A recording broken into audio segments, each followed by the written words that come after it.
Yo, welcome back to episode numero tres of the Fan Feed Network podcast. I'm Cameron. This is Trey. What up, Trey? What's up, man? How you doing? Good. Good? Yeah. Well, not so good. So it's been Not what you told me last week. Yeah, it's been 4 weeks since this injury. My gosh. What'd you hurt? My butt. Got some butt issues, man. Fell down. I think I cracked, actually. I cracked my tailbone. That's insane. That's what I think. Yeah, this sucks, dude. Was that 4 to 6 weeks for you? It's yeah. Questionable for week one. Week to week? Yeah, week to week, questionable definitely. for week one? Yeah, dude, it's no joke, man. It's like it's fine sitting here like this, but when I try to get up, you've seen it, when we get up from these sessions, I stand up and man, it hurts. Like, it just hurts down there because something about these chairs, like, I think they just like kind of put the pressure on your tailbone. 100%. It like swallows me backwards a little bit. So I have this pillow to kind of push me up. But you're like kind of I can imagine angled that like if this. my butt was cracked Yeah. more than it already is, Yeah. it wouldn't feel very Some good. extra crack in your butt. Yeah. That's pretty good. I like that. Yeah, so it hurts. I'm not going to go to the hospital. Because you're a man. Well, We just don't go to the because I hospital. don't want them to say, hey, here's some prescription Tylenol, give me $700, Right.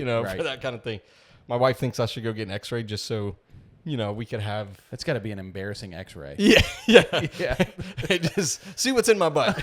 Unsheath yourself, sir. Lay down. Yeah. on your- Yeah. Anyways, Anyways. that's what's up with me. All right. Well, my butt is intact. One crack. Great. Guys, Fan Feed Network. We're about to get rolling. We are about to get rolling. As always, this is a safe space for you to unload all of your frustrations about your favorite team or just to parade around what you think your team is going to do. This is the place where a fan can be a fan without any judgment. Yeah. There's no judgment here. Now, you will be criticized. There will be pushback on your hot take because we're all fans, but this is a safe space for you. Today, we got a lot to cover. Training camp is in full force as swing. it was last week. A lot of teams doing joint practices right now. There's injuries galore. Lots of team-related news that we're going to cover. We're also going to do the hyper cap segment again, talking about the news that's coming out of training camp to see, what do we think is real? What do we think is not real? And then later in the show, we're going to talk about our top 10 QBs. We're going to stare into our crystal ball. We're going to pull out the That's So Raven deep down inside of us. Cool. And we're going to stare into the future and try to predict what the top 10 will look like next year. Yeah. So this is going to be a fun exercise. Yeah, I'm really it's gonna be excited. cool. I also got some people who reached out to me. They want to give some spicy takes. Oh, spicy takes. Yeah. I love it. We can do that. We can do that in a bit. But Yeah. Some of them are good. I'm Some of them down. are pretty crazy. Of course, we're always going to do the hot take hotline. People seem to love this. Yeah. Getting their hot takes out here. We'll do our best. I feel like I've been pretty negative to most people's hot takes, so I'm going to try to see reason with everyone's hot takes. Promise. I'm not a guru. I, really pretend like I know a lot more than I actually do. That's why they're hot takes, though. That's why they're hot takes. Yeah. They're That's not right. supposed to be necessarily accurate. That's They're right. supposed That's to be right. buying into the hype. That's right. Or diving off of the Diving boat. off a cliff. Yeah. So, guys, if you're riding with us, you can follow us on TikTok, Instagram, X, and on YouTube. Go look up at FanFeed Network. You can also go to our website. Website is live, and we've been cranking out some articles already, but they are about to go crazy for every team throughout the preseason and heading into the regular season. If your favorite team, you want to keep up to date with everything that's going on, go to fanfeednetwork.com and find your favorite team so you can stay updated. And if you're watching this video, please hit us up with a subscribe, like the video, ring the bell so that you can stay notified. With all of our latest videos, we're going to be dropping a lot more content here soon. So, we're about to get full force into this, dude. Yeah, it's You going to be excited? crazy. I'm really excited, especially about the writers and the stuff that's coming out on the website. Yeah, dude. Man, some of the stuff that's already out there, it's really good. And I've previewed some of the stuff that's kind of in the works, and it's good. It's really good stuff. We've got some really talented writers, and they're going to be on the podcast throughout the year too. So we're going to get to talk to them, and they'll be able to talk about some of their pieces and what they're working on and stuff. So it's amazing to see how much people know Yeah. nowadays. Yeah. You know, and like one of my favorite things about Twitter or X is I can follow people who've only got a couple hundred followers, and these guys just seem so much smarter than like guys who are getting paid Yeah. to do this. Not always, but a lot of times they are. Yep. And so to have our own little community and network of people who are giving their opinion or analysis or just giving us the latest news, it's just really exciting. I'm excited to read everybody's stuff. I get to read everybody's stuff a little early. So Yeah. I can tell you right now it's going to be good. We also had the fantasy guide yeah. that just dropped Yeah. this week. Quarterbacks, running backs, receivers, tight ends, kickers, and defense. We Yeah, even went yeah, that we're ranked. far. Yeah, something that Alex said. He wrote about the quarterbacks and kickers, I think, this week, Yeah. and he was like, ESPN didn't even rank the kickers. He's Yeah. like, but we did, and he even put that in there. It's so funny. And But, he it's good actually stuff. did like a not a paragraph, but But, he wrote like, at least analysis. a descriptive Yeah. like sentence for each kicker. Yep. And my hat Yep. is off to you, dude, because Yeah. like writing about kickers is not my most favorite thing. But Yeah. there is an edge to be gained when you look at kickers and different things like Very that. true. So really, really excited about all the stuff we're cranking out. I wanted to start off with something. So this is how I know football's coming back. Yeah. So I've talked about a lot that I'm in a lot of fantasy football leagues, too many, and I'm not going to say the number on here because my wife will not like me. She'll hear the truth. I'm in a dynasty league with a bunch of my buddies. They're from up in Charlottesville, and it's been pretty dormant through the offseason. It got really, active during draft season, but it's been pretty dormant until today. Today, everything like exploded. Okay. One guy, his team is terrible. He's got Josh Allen. And I've been trying to trade with him. I've got a very good team, probably the second best team in the league. I've been trying to trade to get Josh Allen. This guy won't take any of my trades, and he wants like crazy amounts for him. And I'm a guy, I'm not going to give you that much. Yeah. So anyway, I shared, like, people were talking about it today. I shared a screenshot of the offers that this guy was sending me, and it led another guy to want to do a trade with me. I've been trying to trade Marvin Harrison Jr. Wow. Yeah. So he's been on my team, drafted him last year over Malik Neighbors like an idiot. Man. And, I'm just not very positive on his outlook for this year because not much has changed in Arizona except for people's hopes are just higher, and I don't get it.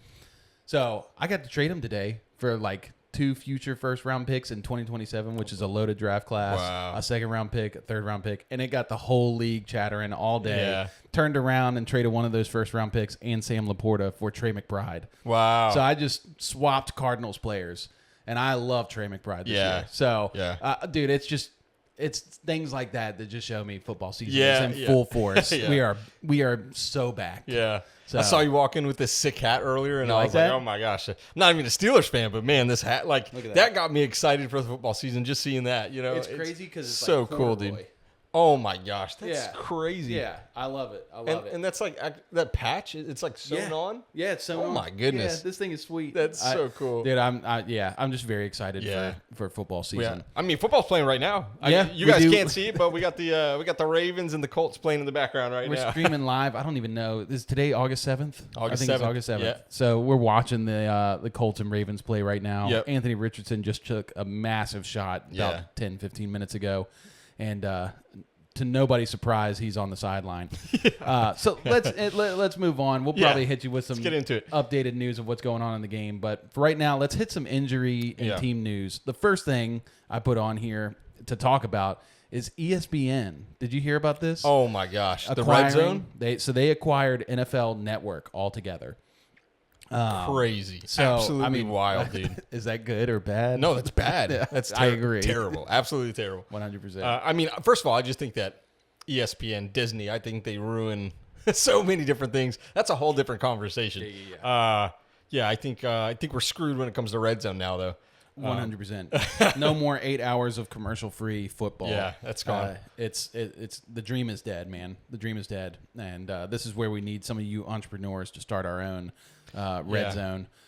These That can't be bought out. These giant media companies, man. Yeah. Like, you should listen to some smaller media companies and So listen to this. So part of the deal is that the NFL now owns a 10% stake and ESPN. I heard that. And so because of that, people are starting to ask questions, rightfully so, us the people, because now the NFL owns 10% of a company that has a sports book, like a betting site. Oh my ESPN gosh, Bet. ESPN Bet. And so I didn't even think about that. Yeah, so now there's the issue of if it wasn't scripted before, dude, that's what I'm saying. It is now. The allegations Oh my are gosh. going to be wild this season. Wow. So I would just be careful, guys, with your betting. Not going to say don't do it. I mean, obviously do it responsibly. But yeah, I mean, it's going to be really interesting to see what happens here. I'm not a fan of this at all. I'm already like not a huge bettor. I make a few bets a year. Yeah. Like I'm not like crazy Yeah. dumping money into it, but that makes me not want to do that anymore. Right. Period. I mean, if the NFL is just like, hey, if there is an avenue to make more money, like this is the way to do it for them. Yeah. Man, that's crazy. I won my first bet that I ever did with football. Won like $200. Nice. And I'm not addicted. Like I can. There's plenty of weeks that I just don't put any bets down, but I just love it. And now my winnings are terrible. We're not going to talk about that either. Speaking of betting, really quick, did you see? Somebody put $30,000 on the Denver Broncos to win the Super Bowl. Did you see that? Really? Yeah. Wow. $30,000 because the odds are like plus 3,500, and so he would win like $1,080,000. Jeez. Yeah. Oh man. That's crazy. Yeah, which is pretty crazy. I guess it's not a terrible long range bet, but I mean $30,000. Like, if you got $30,000 to spend, I don't know, but that's a car or two. Like dude, I don't have $30,000 to spend. Yeah, I have a lot of other necessities. That guy's probably loaded though. Yeah, probably. Yeah. My gosh. Yeah. So, I want to bring that guy on here. I mean, we should interview. I'm a big biased Broncos fan. You are, and I am not nearly that biased. Holy cow! Oh my gosh, I do not think that is a good bet. And one thing, guys, and leave a comment if you like this on the video. But one thing we've talked about is throughout the year doing a community bet called Fan United. This is from a friend of mine, where we maybe bring 5 prop bets to the table and let you guys vote on polls on Twitter or Instagram or something like that. And whatever the community votes is like their favorite prop bet, over, under kind of thing, we'll put in one slip and we'll all go in on it. Yeah. So if people are interested in that, leave a comment below. If you think it's a dumb idea, also leave a comment below and tell us that we're stupid. Dumb. Yeah, tell us we're dumb. Yeah.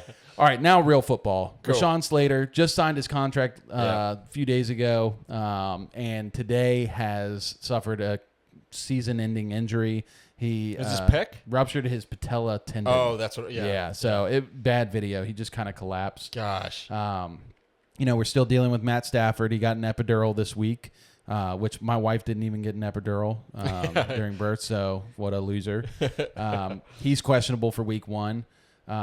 Kenneth Walker, obviously. I mean, who's surprised that he's on the injury list? Yeah. He did return to practice, but it's a shame though, man. He's so good. He's so good. He's one of my favorite picks in fantasy football this year. Yeah. If he stays healthy. Right. Khalil Shakir. Yeah. Khalil Shakir has a high ankle sprain. 4 to 6 weeks is the general timetable for a high ankle sprain. Yeah. You do not want to rush this injury. Yep. And I think they're playing it cautiously. As they should. And there's another player on this list, actually, tight end Mason Taylor for the Jets, who also has a high ankle sprain. They were telling everybody that he'd be back in a week, which is just so dumb. High ankle sprain? Yeah. I've never heard high that. Ankle sprain. Oh, really? I've never heard like like be back in a week. Yeah, that's what I'm saying. Like the Jets they just don't have any second option in that offense. So I think they're just trying to force it. Other than Brees, I mean, Brees is probably the first option though, just in my opinion. A lot of quarterback injuries. Kenny Pickett has a hamstring injury. He's week to week. Dylan Gabriel, Super Bowl hamstring. winning Kenny Pickett. That's right. Super Bowl champion Kenny Pickett. That just tastes bad coming out of my mouth. Dylan Gabriel, hamstring injury week to week. There's a lot of hamstring injuries right now. A lot of quarterbacks. Yeah. And I'm wondering, you have to kind of read between the lines with training camp. I'm wondering how serious these actually are, if it's just tightness from, getting back on the field. So probably not a ton to look into, but something to pay attention to. Yeah. And just a few minutes before we started, Michael Parsons. That's right. He's got a back. He's got a back injury. Yeah, he's got a back injury. He's Jawan Jennings in this. Yeah. He's also waiting for a contract. So yeah, he wants to be traded. Is he injured? Is he? I mean, what's your favorite destination for Michael Parsons if he does get traded? Denver Broncos. Well, no, I'm just kidding. I'm just kidding. I actually that would be a great destination. I actually am in the boat where I would not want to give up anybody on the Broncos for Michael Parsons right now. I mean, you're going to pay him $40 million, probably. You probably got to get like a 2 year. to 3 first. Yeah, and you're going to have to give up a lot for him. The Broncos are young at edge, and they're productive at edge. So, and again, I mean, this is the whole line, and you got some safeties and corners that are blitzing sometimes. But last year, the Broncos had like 63 sacks. Yeah, like you don't need Michael Parsons, like with that kind of. Anyways, so, I don't know. That's a good question. I have two interesting takes. Number one, my favorite destination for him would be the Rams. I think the Rams would be willing to do it. They've stayed put in the draft for the last couple years, but before this, they were trading their first every year. Yeah. I could so see Sean McVay just being like, press the button. Yeah. Press the button. Yeah. Send. And sending multiple first to go get them. And then Jared Verse and Micah Parsons on the same team. Yeah. Dude. Yeah. Like, you talk about a terror defense. I think another team that would trade. See, I don't think the Cowboys would do this, but I think the Commanders. Like, I think Commanders. I think they would trade for him because they. I mean, if they're in a win now mode, right? I mean, I don't know. You also have Terry. You're still working with that contract situation. So I don't know. They've got a rookie quarterback contract, right? So they are saving a lot flexible. of money there. Yeah. So here's my look into the crystal ball, wish cast kind of thing. So today, Breece Hall tweeted out, a kind of shady tweet. And I saw that. Breece Hall does this a lot. Yeah. But the Cowboys are in desperate need of a running back. And the Jets are in a place where they don't really need running back's not the position they really need to build that team. Braylon Allen's good. And you don't like him? I'm not a big fan, dude. Really? But it's mainly because I hate my friends. Yeah. I love Breece Hall. I do too. I think Breece Hall is so good. I love both of those guys so much, but I really think that when Braylon Allen came in, he played in well. Support. He was so good. And don't sleep on Isaiah Davis. Yeah. Both, but I mean that's just a good backfield. So it makes a lot of sense. For the Jets to trade Breece and a trade that gets them back Micah Parsons. Now, they really can't afford to send off a bunch of first-round picks, but dumber things have happened in the NFL. Yep. And that's one way to rebuild that defense really fast. Mm-hmm. I love Micah Parsons. So let's move past this. We got Will Howard, hand fracture. Yeah. He'll be back in week 1, so that's sad for us Steelers fans because we don't get to see him in the preseason, but we already know what he is. Not very good. PSA, Steelers fans, don't get too hype. Tyrod Taylor had a knee injury. There's no real news on that just yet. Mm-hmm. A.J. Brown. Hamstring day-to-day. A.J. Brown's always got a hamstring injury in training camp, so I'm just wondering if he's just not wanting to show up. Just resting it, yeah. Cam Scatterbo, he's got a hamstring injury, and there was a lot of hype around him about a week or so ago in training camp, but Tyrone Tracy now is the favorite to lead the running back room, and I don't know. How do you feel in that battle, Tyrone Tracy versus Cam Scatterbo in the backfield? I like Tyrone Tracy, actually. I think he's really good. Yeah. I think he plays for a bad team, but I think if you put him on a contender, I think he would be extremely serviceable. Mm-hmm. I don't know. I mean, we haven't seen Scatterbo in the NFL yet, so you're asking me, and I'm taking the guy who's been proven in the NFL already. Yeah. So, I mean, I'm right there with you. Yeah. Like, I like Scatterbo, too. I think he's an interesting guy to watch. But Tyrone Tracy, I mean, dude was a receiver convert. Yeah. Just like a lot of these guys who are coming in this year. And he was like a 5th-round pick, I think. Mm-hmm. And he, like, dug his way through the depth chart last year. Yeah. Gained a lot of trust with Daboll. Now, he had some fumbling issues. But I still think it's Tyrone Tracy's backfield. I think Scatterbo will play a decent amount of snaps for sure. But I think it's still Tyrone Tracy's backfield to lose. Yeah. So Kyron Williams re-signs a 3-year deal. That's exciting. I know you like Kyron Williams. I love Kyron Williams. He's been my fantasy staple for like last 3 or 4 years, whatever it's been. But in all my leagues, I target him. I always try and go out and get him. And I've had a couple people come to me and like trying to trade him for me. But now he's just got this special place in my heart. Where I just want Kyron Williams. I'm also like a big Rams guy too. So I just love what the Rams are putting out there, and I just think he's so productive. I mean, there's so many games where he's got like 3 touchdowns, and he's a receiving back too, so he gets all the PPR production. So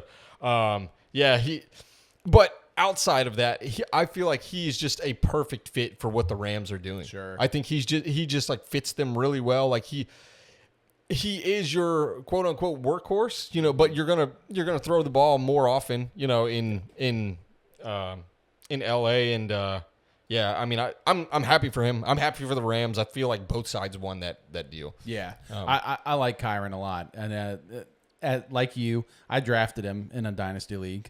Back in 2019 or 2020. Yeah, and he was just a late round guy. He went very late. I think he went in the 5th or 6th round in the real NFL draft. Didn't do anything year 1. And then year 2 came out and just was so good. Yeah. So good.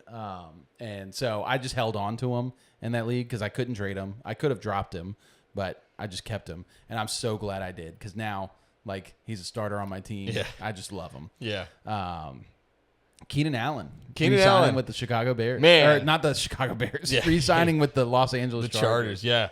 Man, 2 weeks ago, I sat right here and I said the 49ers should go out and sign Keenan Allen. That's what I said because I don't know why you don't.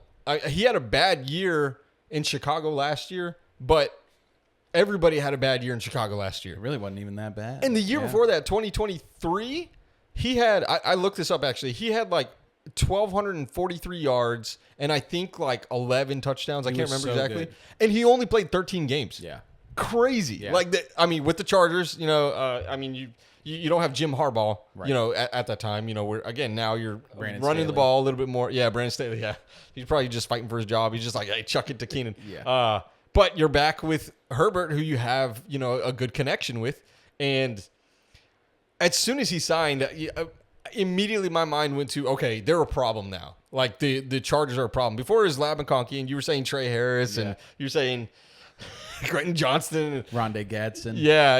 And I was like, I don't know, dude. Like, I mean, but now the Chargers, like they look kind of scary. I mean, the Rashawn Slater thing is huge. Yeah. Like that's a big step backwards. But I think that the Keenan Allen signing puts them further ahead than they lost. And net positive still, even with Rashawn Slater going down. So it's funny because, we talked about the Chargers last week. Yeah. And I got some feedback oh boy. about your Chargers take. But it was from a Chargers fan. It was from the guy who gave the take on the 800 yards, 5 touchdowns. Yeah. Yep. Sure. And he was listening to it and he was like, I mean, I guess that's fair, your takes. And then he paused and was like, what is this guy smoking? Talking about you. We'll see. He was like, he is definitely a Broncos fan. Yeah, definitely. I mean, if he gets 800 yards and 5 touchdowns, man, I'll send you a jersey. He's going to be happy to hear you talking positively about the Chargers. Well, so I feel like they're the team in the AFC West that I respect the most. Yeah. Actually, I just feel like, I don't know. I like Justin Herbert, and I feel like they if he was on another team. If he put him on any other team, he probably would have a Super Bowl already. But there's something about the Chargers where they cannot stay healthy. So, like this, Rashawn today, Slater. Every single year something goes wrong in the preseason or training camp where they just have a major injury. Yeah. And it just affects them throughout the entire season. And it's time to sell the team. Yeah. It is. New ownership is needed. Go back needed. to San Diego. Yeah, whoever owns the team has been hanging out in the Annabelle house too long. Oh my gosh. Yeah. Matt Rife just bought that house. Did you know? I did see that. That's crazy. You can go do tours. I'm not doing that. That's definitely a white person thing to do. Yeah, dude. That's 100%. And I'm white. I'm not doing it. Dude, I don't know what that says. Half about Mexican, me. dude. There you go. Let's get it. My gosh. All right. Jordan Addison suspended for 3 games. Not surprising. Yeah. We kind of knew this was coming. By the way, everybody go to fanfeednetwork.com. It's on our front page. Alex Gast, he writes for the for the Vikings. He wrote up an amazing piece on this whole thing. He broke it down. Yeah, so quick. Oh my gosh. We got in contact with him probably. I don't know, probably like 5 minutes after we heard about it. And like within an hour, he had something to us. Yeah. Like wrote this whole entire article. Like he's crazy. Incredible. Yeah, so good. So you guys go check it out. Yeah. Anyways. This is the kind Jordan of Addison. coverage that you're going to get at the Fan Feed Network. Yeah. Obviously, we talked about Micah Parsons, his back injury. Yeah. He's requesting a trade. Just an interesting thing. I don't think he'll get. Very rarely do these guys get traded. I was gonna say and Seamus, one of the Cowboys writer on our team too. He also tweeted something like this saying he thinks he's gonna be on the team week 1, and confident. I agree. I absolutely agree. I'm right there with Seamus. I think he's gonna be right there. Yep. Yeah. I was going to share this little piece of news. So, did you see the interview that NFL Network did with Debo Samuel at Commander's Camp?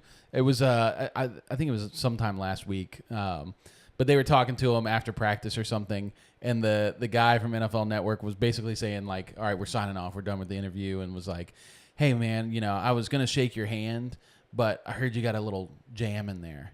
And Debo just looked at him like, what? And the guy's like, jam your finger.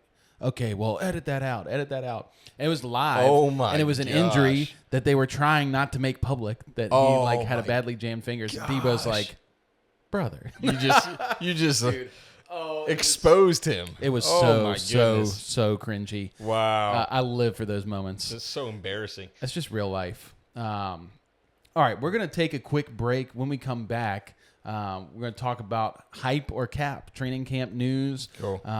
Decide what's real, what's fake, and so we'll be right back. Sounds good. All right. So, hype or cap. First, we're going to just cover the Hall of Fame game from last week. That happened live while we were talking. So, what did you see? Did you see anything that popped to your eyes? I didn't watch it, actually. Oh, I wanted to. Okay. Yeah, I wanted to, but I wasn't able to actually do it. Gotcha. There were only two guys I really was paying attention to. Yeah. Keandre Lambert-Smith, Chargers. Yep. He cooked this guy for a touchdown. I mean, like, ran a simple slant route, but, like, completely left the guy, like, broke his ankles. He looked good, dude. Yeah. He did look good. I mean, it's the Hall of Fame game, right? So you got to keep your expectations still low. I will never forget one specific preseason game I saw. Amir Abdullah. Oh yeah, when he came out when the Lions drafted him, Uh-huh. he had this insane preseason game, and I was like, I'm getting him in my fantasy leagues, and he's gonna go crazy. And of course, he did nothing. But from that moment, I was like, I'm never trusting anything I see in preseason again, because everyone's playing this vanilla offense, vanilla defense. You're watching some guys, and they could have a really good game. And we talked about J.J. McCarthy, right? Like how he looked incredible, like in the preseason games, and now I'm hearing a whole bunch of stuff like he's struggling big time, like in Vikings camp. So you don't know. I mean, you really don't know. This is all speculation. Yeah. Because everybody looks good right now. Then everybody looks bad. Like, it's all speculation. But it is fun to speculate. That's what this is all about. Yeah, like, we're all speculating for the whole year. Definitely. Another guy that I really liked in that game was Isaac Tesla. He was actually the one that I think looked more impressive to me. So he's wide receiver for the Lions. They actually packaged up, was it 2 or 3 third-round picks to move up in the third round to get him. Very interesting.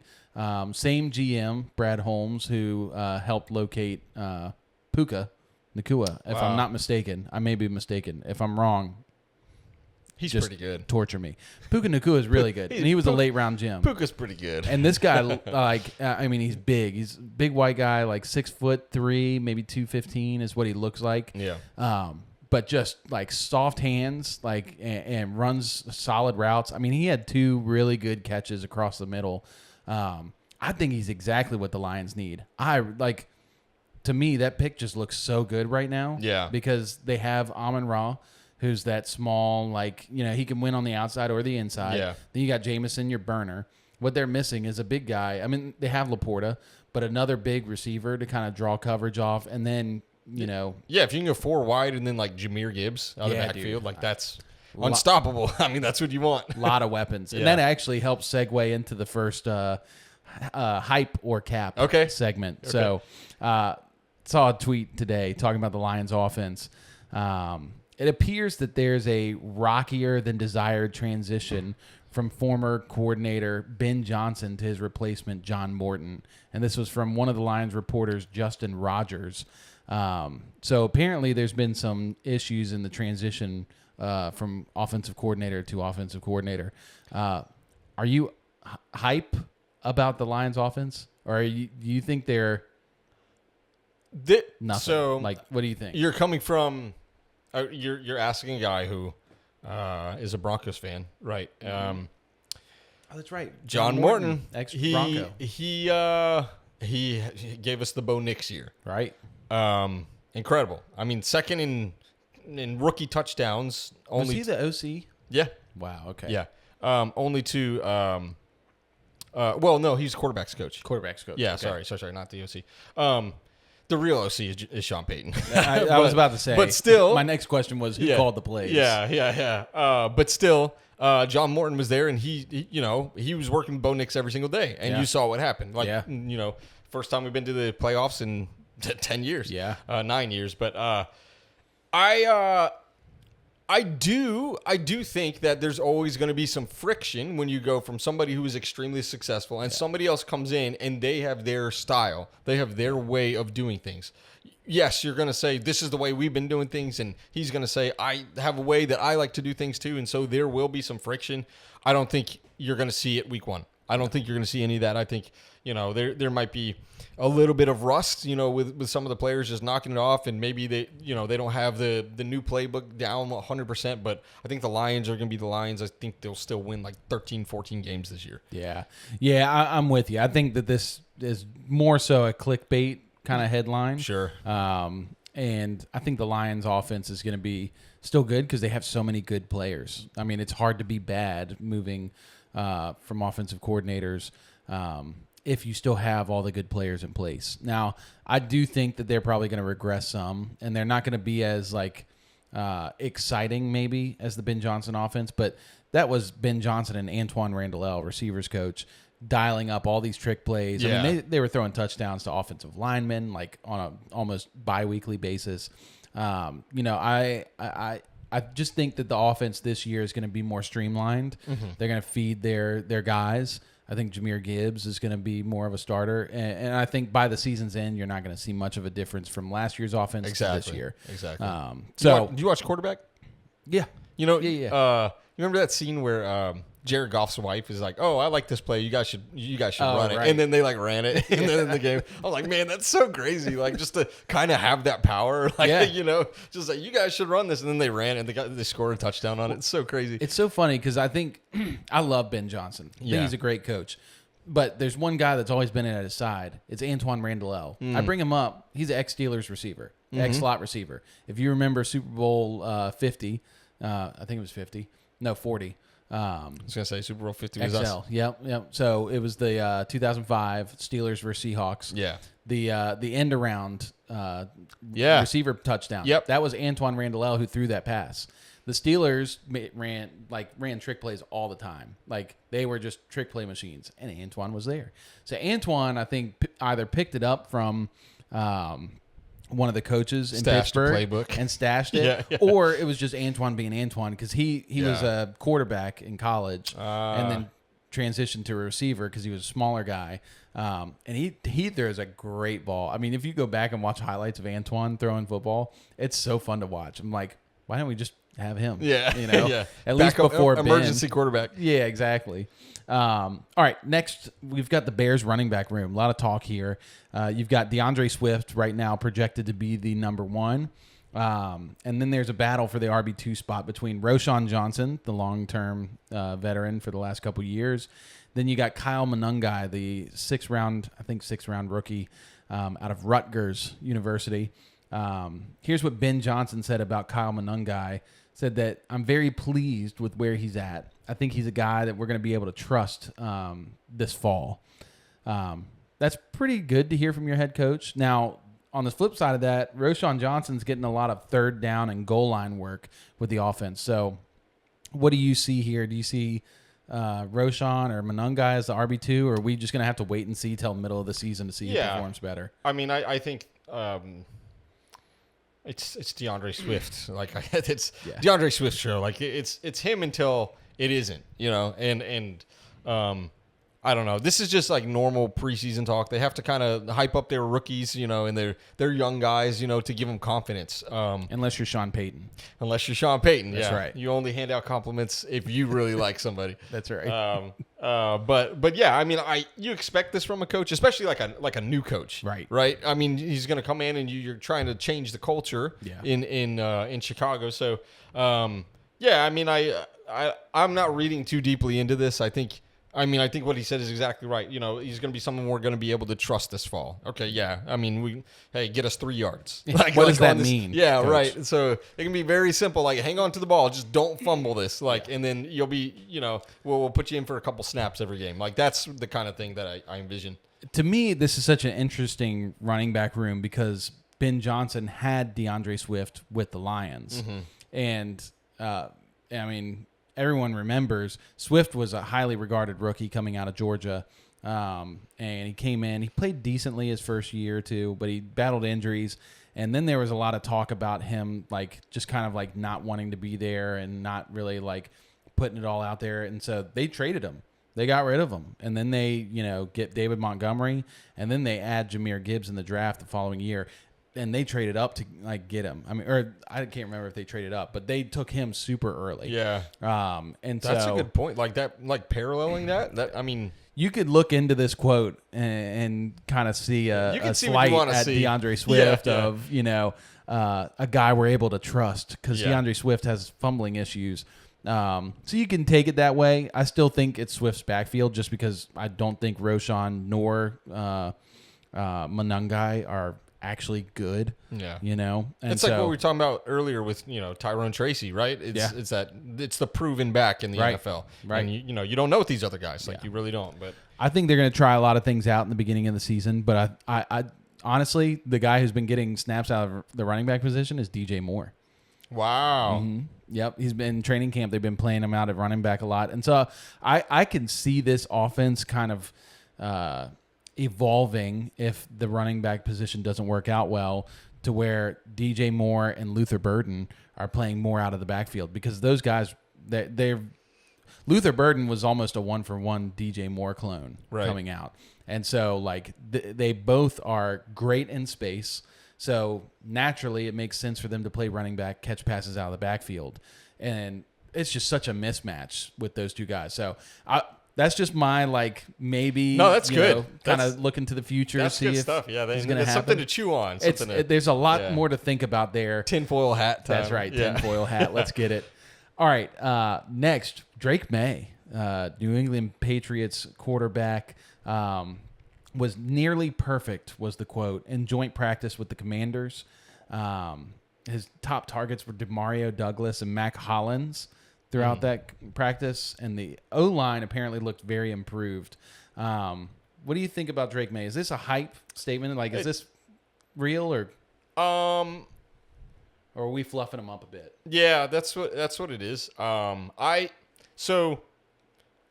always get concerned when you hear somebody's perfect in training camp because you almost want them to be tested. Like you want them to really throw the ball to that is your chance to really throw the ball to certain spots where you're testing to see if you can get it there. Because you don't want to do that on Sundays. You want to do that in training camp, when you, especially against these other teams. You want to say, can I make this throw? Like, it doesn't matter now. Like, it has nothing against my stats right now. To me, what that says is that he is trying to be safe with the ball, which is a very good thing. But sometimes being too safe is going to really it's really shooting yourself in the foot because then you're not I don't know, you get take Russell Wilson for example. That guy, he was very safe with the ball, but he lost a lot of football games because you weren't taking those shots that you should have taken. So I think that what they're saying is probably accurate in that he has been nearly perfect, but that doesn't I don't know what that means. Like Yeah. nearly perfect. It could be Sure. like no picks, very few drops. But if you're just dumping it off to a running back or a tight end, 4-yard outs, like So he did. I didn't put this in the show sheet, but it said that he threw multiple touchdowns. Okay. Which Mac Hollins and Demario Douglas both caught one. And Demario Douglas has been somebody like the film guys love, like guys who just watch film for fun. Yeah. And they just love Demario Douglas. Hasn't really done anything. And Mac Hollins is just like, I'm pretty sure I saw him in the Aaron Rodgers documentary in the background at one point. No slight. I think he's awesome. But yeah, he did throw one interception. They did a pretend 2-minute end of game scenario where they have 45 seconds at the 25-yard line to score a touchdown. Right. And Drake actually threw an interception. Bobby Wagner read his eyes, tipped it, and it got picked off.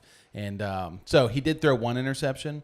Yeah, I mean, the biggest thing from this news, because nearly perfect, like you said, I don't know what that means, and I don't really care in practice. Right. I do not care who's the most accurate and whatnot. What I do care to see is that the O-line is improving. Yeah. Because that was a huge problem for them last year. Yeah. Drake May was under constant pressure and duress and was, just running for his life. With the O-line improving a little bit, adding Will Campbell and some of the other guys just kind of stepping up, it could be a very good team. And notably, Stephon Diggs wasn't in this drill. Right.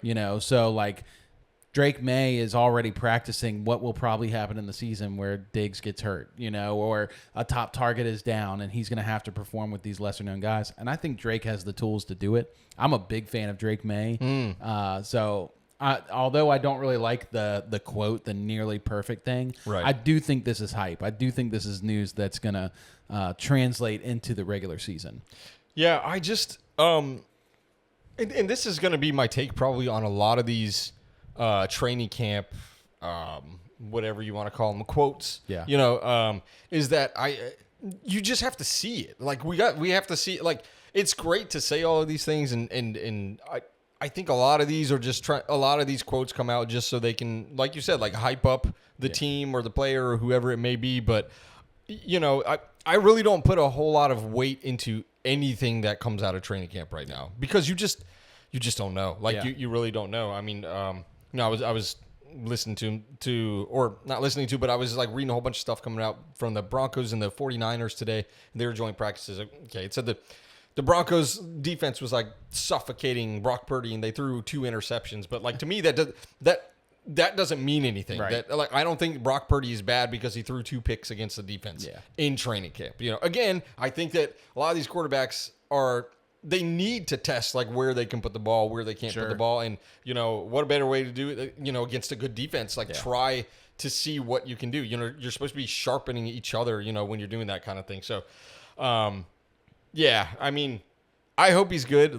It's fun if the Patriots are good. They've obviously got an incredible fan base out there. Oh, it's not fun if they're good. well, it's not fun if they're winning Drake. 6 Super Bowls, but it's fun if they're competitive. It's not fun if they found Tom Brady light. That's not heck. fun for anybody. It's. I was telling you about a tweet I saw earlier today that it just sums up training camp hype so much. It was talking about the Broncos and 49ers joint practice that Ricky Pearsall was running routes against Pat Surtain. And it said the first route that he ran against him, he was locked down completely. Yeah. Ricky Pearsall couldn't do anything against Pat, which that makes total sense to me. Sure. And then after that, it said every other one-on-one that Ricky Pearsall ran, he dominated. Ripping it up, he was playing well. And so it leads you to believe that he was cooking Pat Surtain. Yeah. Then you look in the comments, somebody asked, was this against Surtain or other DBs? Yeah. Other DBs. Yeah. So you have to do some digging. You have to read through the lines. Once again, last week I talked about, you really want to see the usages. You want to see how people are lining up, especially running backs and receivers. I'm not interested in their stats. Training camp stats are for the birds. Kenny Pickett was the preseason king. Yeah. I remember his second year, Keenum. he came out and he was dominating the preseason. And what happened when we went into the regular season? Absolute garbage. So I don't care about stats. What I care about is usage, trends, different things like that. So this is one we kind of already hit on a little bit, but I do want to dig in a little deeper. The Jets running back room. So obviously Braylon Allen's been playing well. A lot of good chatter about him, and some wishful thinking that he's going to have more touches this year, that he's earned more. And there's questions, is Breece Hall going to play more wide receiver? So head coach Aaron Glenn said this: you're going to see a guy that's really going to turn it up a notch. He's a guy you can split out wide and run a route tree, talking about Breece Hall. You've got Garrett Wilson, an injured Mason Taylor with a high ankle sprain, terrible for pass catchers and, receivers, tight ends. I think the number 2 over there might just be Josh Reynolds, a longtime journeyman from the Rams. Did he sign with him? I didn't even know who's over there. Yeah. Wow. I only know that because I love Josh Reynolds like I love Kyron. He got shot last year. Yeah. He did? Yeah. When he was with the Broncos. That's crazy. Yeah. I didn't realize. And that's right. He was with the Broncos. Yeah. Love Josh Reynolds. So and here's the other part of this that kind of plays in is Justin Fields just really struggling in camp. There was one day, and I'm going to say the stats like I just talked about I don't care about, but he was 8 for 32. That's 8 for 32? 8 for 32 completion wise. And that is just really bad. Like in training camp for like 300 yards though. Yeah, it could be. Fields, That's like a very Anthony Richardson-esque stat line, like 8 for 32 for 315 yards, 25%, 4 touchdowns. Yeah, 2 picks. So what do you think about this news on Breece and Braylon? Like, is Braylon going to play more, and is Breece going to play more wide receiver? No, I don't think so. On either one? I don't buy into this at all. I mean, you're talking about a guy who like blew up his knee, like in Breece Hall, right? Like he blew up his knee, and you're gonna say he's gonna go run routes like as a wide receiver when you have to like stop harder than anybody else on the field. That's not gonna happen. Like you're gonna tear that knee up again. Breece Hall is their bona fide number 1 running back, and I don't know why they're playing this game with him. Like, we're gonna push you for snaps, with Braylon Allen behind you. Like Braylon Allen is good, but I think that Breece Hall is legitimately like a top 5 running back in the NFL. Let's go. I really do. I love this guy, and I think that he's got everything that it takes. It's been, it sucked that he's had so many injuries, the last few years. But man, I think like again, if you put him on like a decent team, I think that the Jets are really struggling, and I think if you put him on a decent team, like that guy goes crazy, 1,600, 1,700 yards, like he could tear it up. I mean, I've seen him so many games where all of a sudden he just pops one, gone, 65-yard touchdown, like just out of nowhere, and he does it all the time. Like it's not unusual for him to do something like that. So I'm big on Breece Hall, and why you would take him out of that running back room, I don't know. I mean, well, yeah. So I think I'm right there with you. I love Breece. I'm probably more on the plane that he can play more like wide receiver-esque thing. This year is going to be the year where we see running backs start to catch more passes out of the backfield. I believe he could. I believe he's talented enough to do that. Definitely. Totally. Yeah. So with the cover 2 shell defense that's dominated the league, I think there's one way to beat it, and it's these pass-catching running backs. It's how you keep everybody starting to move up to the line of scrimmage, not playing that deep 2 safety look.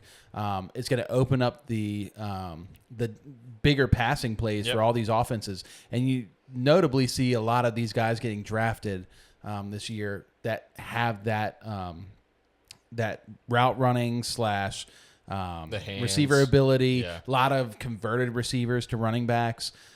It just feels like a perfect merging time for the NFL to shift. Like a little hybrid receiver, running back. Yeah. Like we saw Devin Achane. I think the whole league has seen what Devin Achane can do. Yeah. And you might have watched some Achane games last year where he's catching, they call him a PPR merchant, where every pass he catches goes for like 3 yards maybe. But he gets a point because it's a point per reception fantasy league.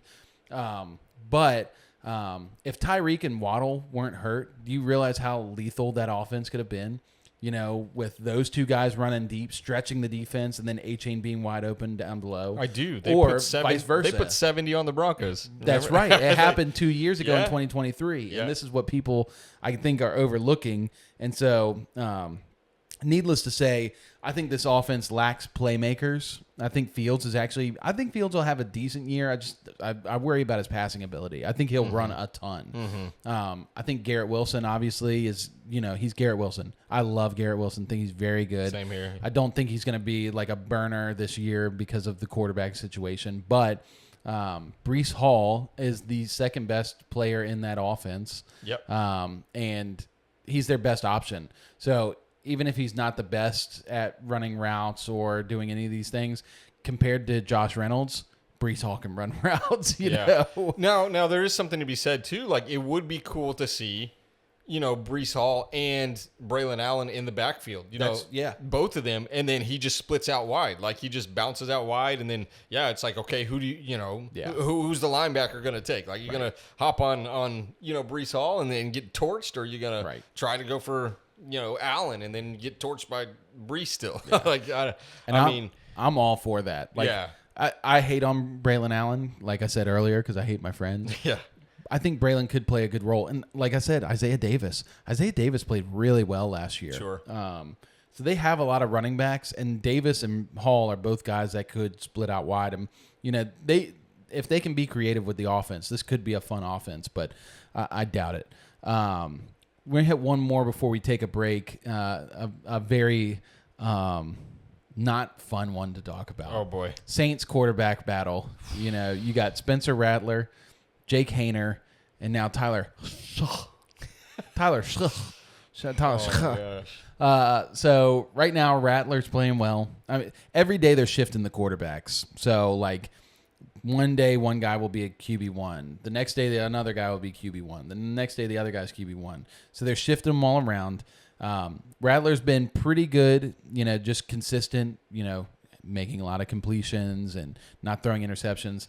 Tyler Shuck has been awful from what I've seen. Like, from what I've heard and seen, it just has not been good for Tyler Shuck, the guy they drafted in the second round, who had all the tools. What do you think about this quarterback battle right now? If you have a quarterback battle, if you have 3 quarterbacks, you have 0 quarterback. Yeah. They are in the Arch Manning sweepstakes. Like, that's what's happening right now. Yep. I don't think any of them are good. I don't think the Saints are going to win more than like 2 games this year. Like, I think it's going to be a really, really rough season for New Orleans, unfortunately, but brighter futures are ahead. Yeah. Free Chris Olave, free Alvin Kamara. My gosh. Free Rashid Shaheed. Yeah. Free him, man. Lattimore's already gone, right? Yeah, it's just going to be a bad time as a Saints fan. And, on the bright side, you got the Arch sweepstakes, but guess what? Did you hear the news today? Arch isn't coming out till 27. Whoa, he don't want to go to the Saints. That's what his his grandfather said it. So it wasn't from Arch, but it was from Archie. That he's going to stay for his senior year. I did read something. The real question now is, will he stay for his senior year, and will he do one more year, like stay for his 5th year? We don't know. It just depends on what team is at the bottom of the barrel. I'm sure he's looking right now and seeing the Saints and the Browns, and it's like, no thanks.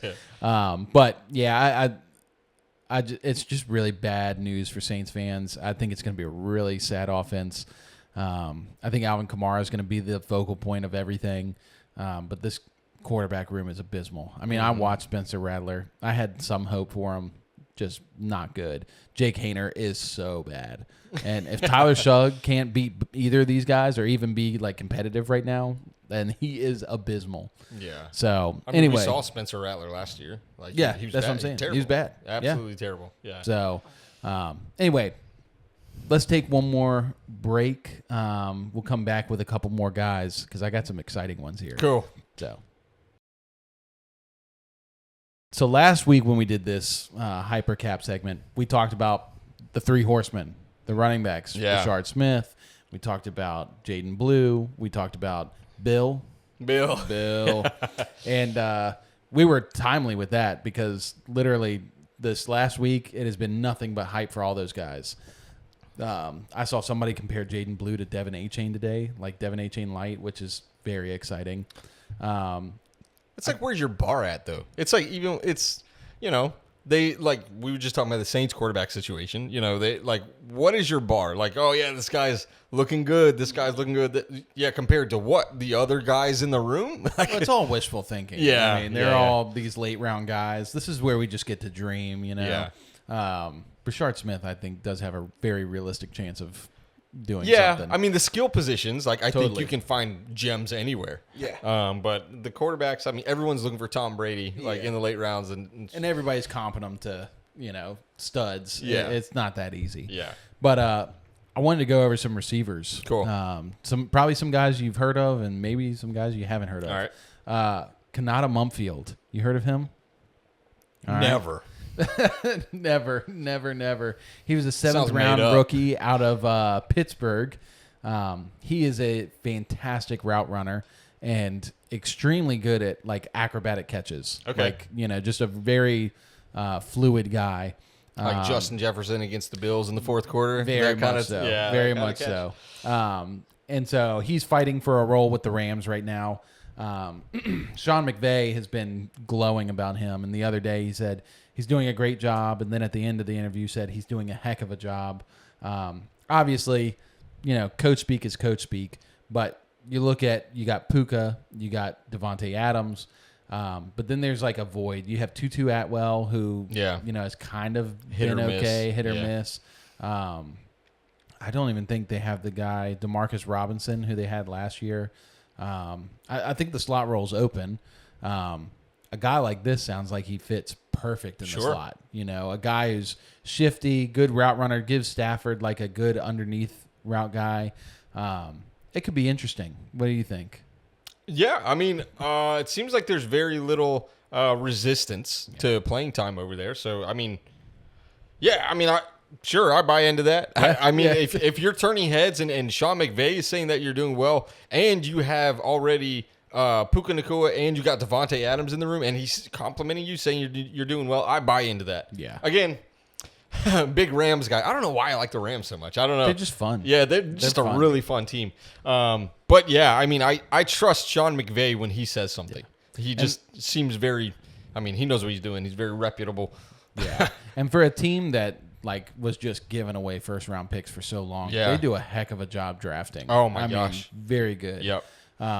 So that to me, that's just exciting to hear about another option in that Rams offense. Right. And I think they need some juice. I think Puka's very, very good. Puka's amazing. Devontae Adams, very, very good. But they don't have a ton of speed like a Kansas City Chiefs offense has. Yeah. Even Kyron Williams, Kyron Williams is great, but he's not known for being a speedy back. Right. No burners. No burners. They did draft Jarquez Hunter in the fourth round, a running back from Auburn, I believe, and he's very fast. So it'd be interesting to see if he got some play. Other guy that's been getting a lot of hype this past week is Torrey Horton, wide receiver from the Seattle Seahawks. You know Torrey? Yeah. Okay. So he got drafted in the 5th round, drafted out of Colorado State. I don't know anything about them. CSU? That's CSU. Yeah. Nothing. CSU Rams. That's right. Go Rams. Yeah. He was a transfer. His first year in Colorado State, he put up 71 catches for 1,131 yards and 8 touchdowns in only 12 games. That's crazy because they're not good. No, it's a terrible team. Yeah. And so to put up numbers like that, I'm sure they were playing from behind a lot. Sure. But he was making a lot of like deep ball catches, like maybe playing more of a Deshaun Jackson role. His next year in 2023, he started catching more shorter targets, so more targets where he was able to play in open space. Who's he with, you said? What's that? Who's he with? The Seahawks. Oh, okay. Seahawks. Okay, Yep. cool. Yep. So he started catching these shorter targets and got to show off some of his yak ability. And this guy is a burner. He ran a 4.41 40, hit a 37.5-inch vert, which is pretty decent for for some athletic traits. Very good athlete. And then his senior season, he had a lot of injuries. So that's kind of a lot why he went under the radar. Plus he played for Colorado State. Right. But going to Seattle, this is an offense we've kind of wrestled back and forth with. What are we going to see? You know, they trade away DK.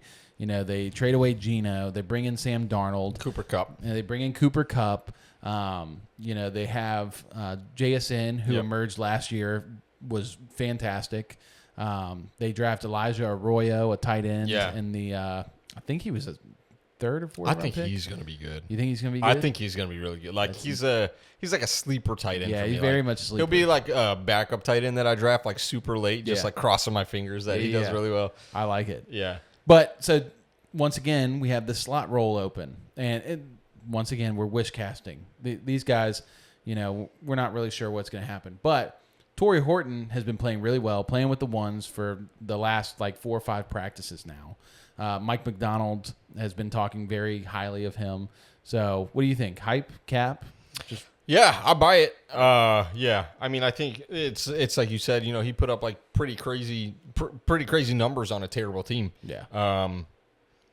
And I mean, you've said in the past that you're not a Sam Darnold guy. I'm not really a Sam Darnold guy either. Like I really don't like him, but I think it's so weird. It's like I don't trust him, but he keeps going out and he's doing better and better. Like it's kind of like Geno Smith. Like he was terrible for several years, then all of a sudden like it clicked, and that's what it kind of feels like with Sam Darnold. I don't know. Like they like to throw the ball a lot, or at least the offenses that he is in, they like to throw the ball around a lot. So I mean, I could see this, you know, as you know, him coming in and being like the number 3 or number 4, at least making the team for sure. Yeah. But you know, definitely, you know, vying for some playing time this year. And that's really the first goal. I mean, you hit it, making the team. Yeah. That's really what a lot of these positive reports are, especially for later round receivers. Yeah. Because they just receivers so much more a skill position than it is an opportunity position, whereas running back, you know, any guy can come off the street and get, you know, 20 carries and try to make something of it. Not everybody can be good, but they can be serviceable. Whereas receiver, you have to earn everything. And so, you know, Torrey's an interesting guy who I think, you know, could earn some stuff. And I like these guys who play for these small schools because we don't really know what they're like against tougher competition. Yep. So he's definitely a mystery box, and, you know, we're going to see. Now we're going to go to a guy who is much more well-known. Oh, yeah. Emeka Egbuka, once one of the top recruits and prospects for this draft class.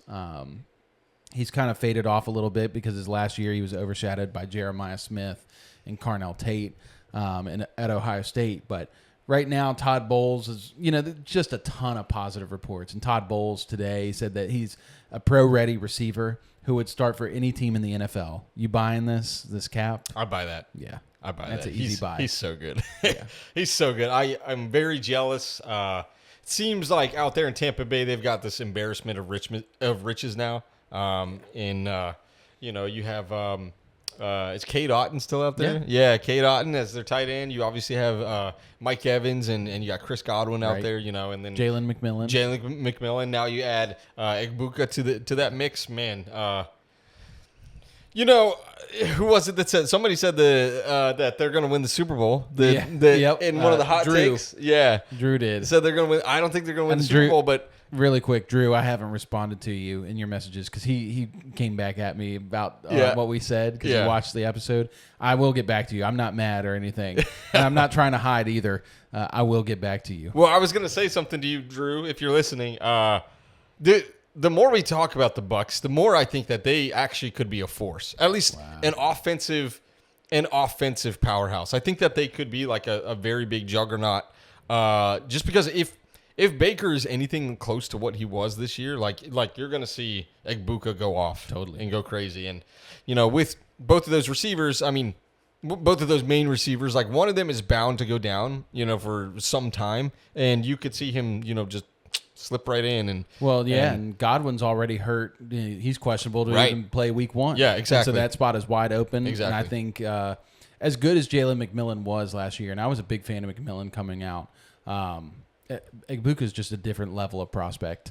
You know, Egbuka is just a guy who does everything right. You know, he's not like a spectacular athlete or, making these free catches. But he's a guy who's going to come in and get the job done, and he's going to play his role right. Yeah. He's also just a solid, interview like guy.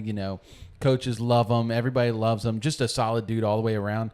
I buy this 100%. Like, this is not blowing him up or any smoke or anything like that. I think Ibuka opens up the season as wide receiver 2 and might not ever look back. Wow. Yeah. I was going to say, this is kind of like this is kind of like the future. Like, this is your replacement for either Chris Godwin or Mike Evans, like whoever, exits first.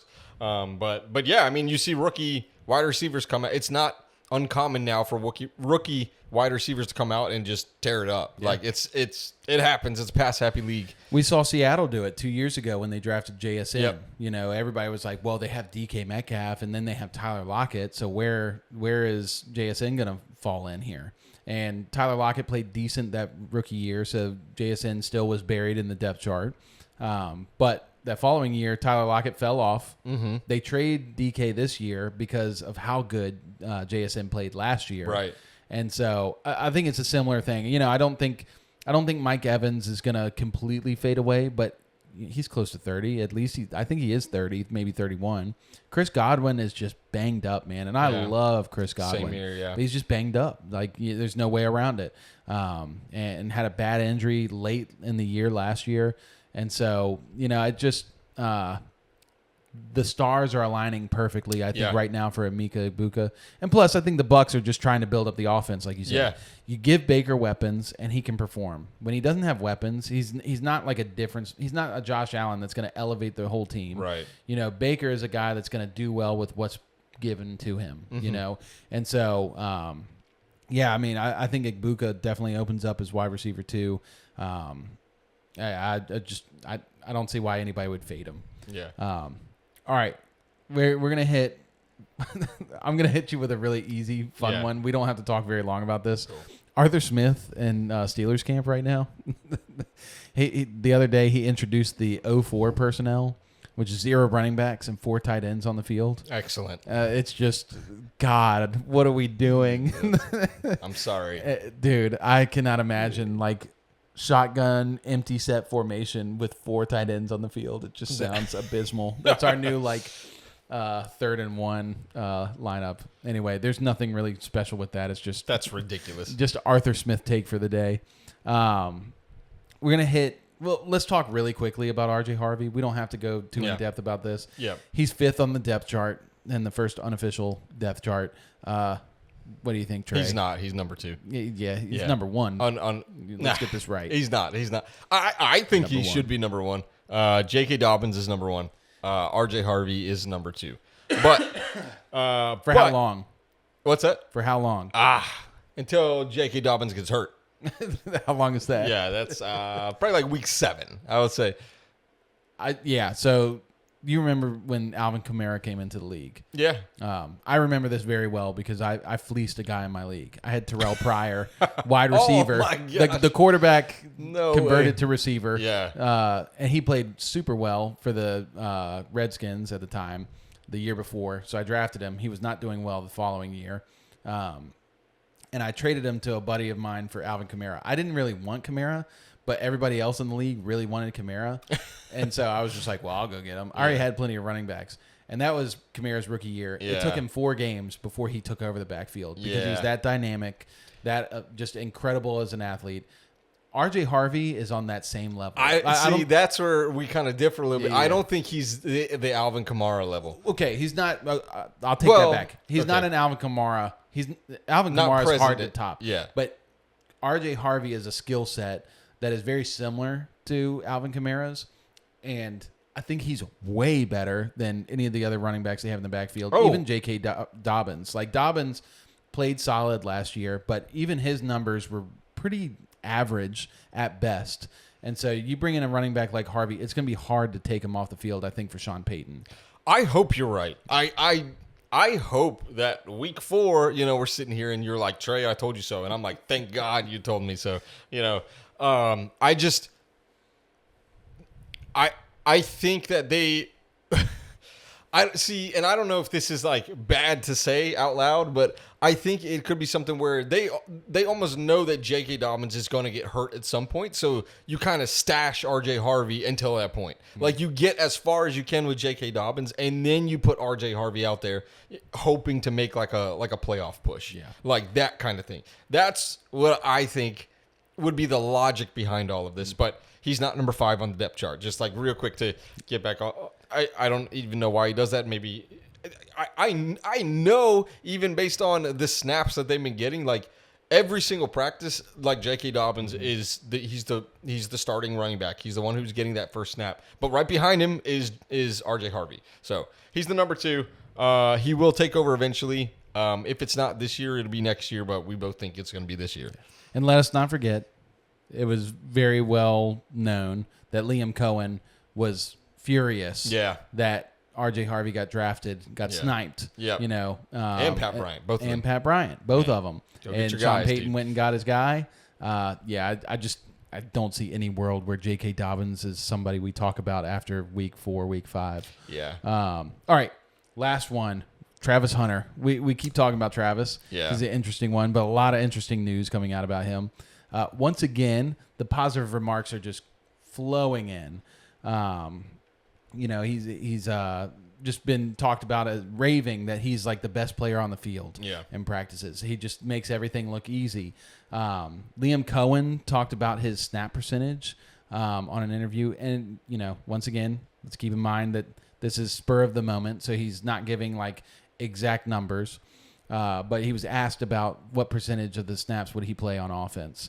And Liam said basically, well, you know, if we play, 55, 60 some snaps in a game or 65, 70, we want him out there for 80% of the snaps. Starting wide receiver. And that's starting wide receiver number. That's starting wide receiver numbers. Yep. And then we'll hope to match that on defense. That was the part that I was like, interesting. Yeah. So offense is the focal point and defense is we hope to get them to this point. Yeah. And they also released a depth chart.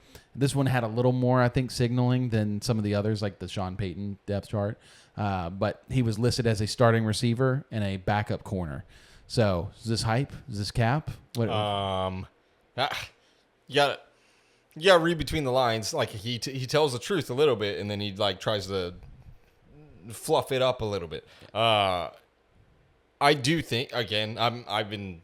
I've been saying like this wasn't even my hot take. I think that Travis Hunter is going to win Offensive Rookie of the Year. Yeah. I think that's going to happen.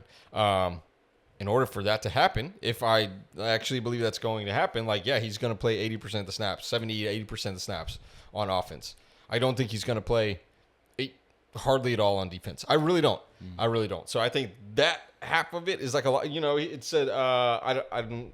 He hopes to play some on defense. I don't remember what the exact quote is. Yeah. But. Yeah, hopes to match his percentage of offensive plays to defensive. Of course, plays. you would hope that. You would hope that any player could. You'd hope he can hit 80% defense, but that sounds like the side that he's going to be resting more on. If he needs it. But he doesn't get tired. Yeah, doesn't get tired. But yeah, I think he's going to be a very offensive heavy weapon this year. Yeah. With some defense sprinkled in occasionally. Yeah. It's not even every game necessarily. Yeah. I don't think they are going to do that because also the NFL doesn't know how to handle a player like this. Yeah. It's very different. I mean, you're talking about a unicorn. He's a unicorn. Yeah. So if you are putting him out there for twice the amount of time, that's twice the chance that he's going to get injured on any given play. Right. And so then you're losing 2 players if you do that. So, that's where I stand on it. Like, again, he's going to be an offensive weapon. I think that's where he's going to be first and foremost. And then maybe a couple years down the line, like I said this last week or 2 weeks ago, whatever it was, that he's going to eventually get more on defense. But that's what I think. Yeah, I think everyone's a coward, and just being way, way too conservative about a guy who is this talented, this elite in college, won the frickin' Heisman, won the Biletnikoff Award, and won whatever award they give to secondary DB. Like, this guy is truly someone we've never seen before. His head coach is an offensive-minded head coach.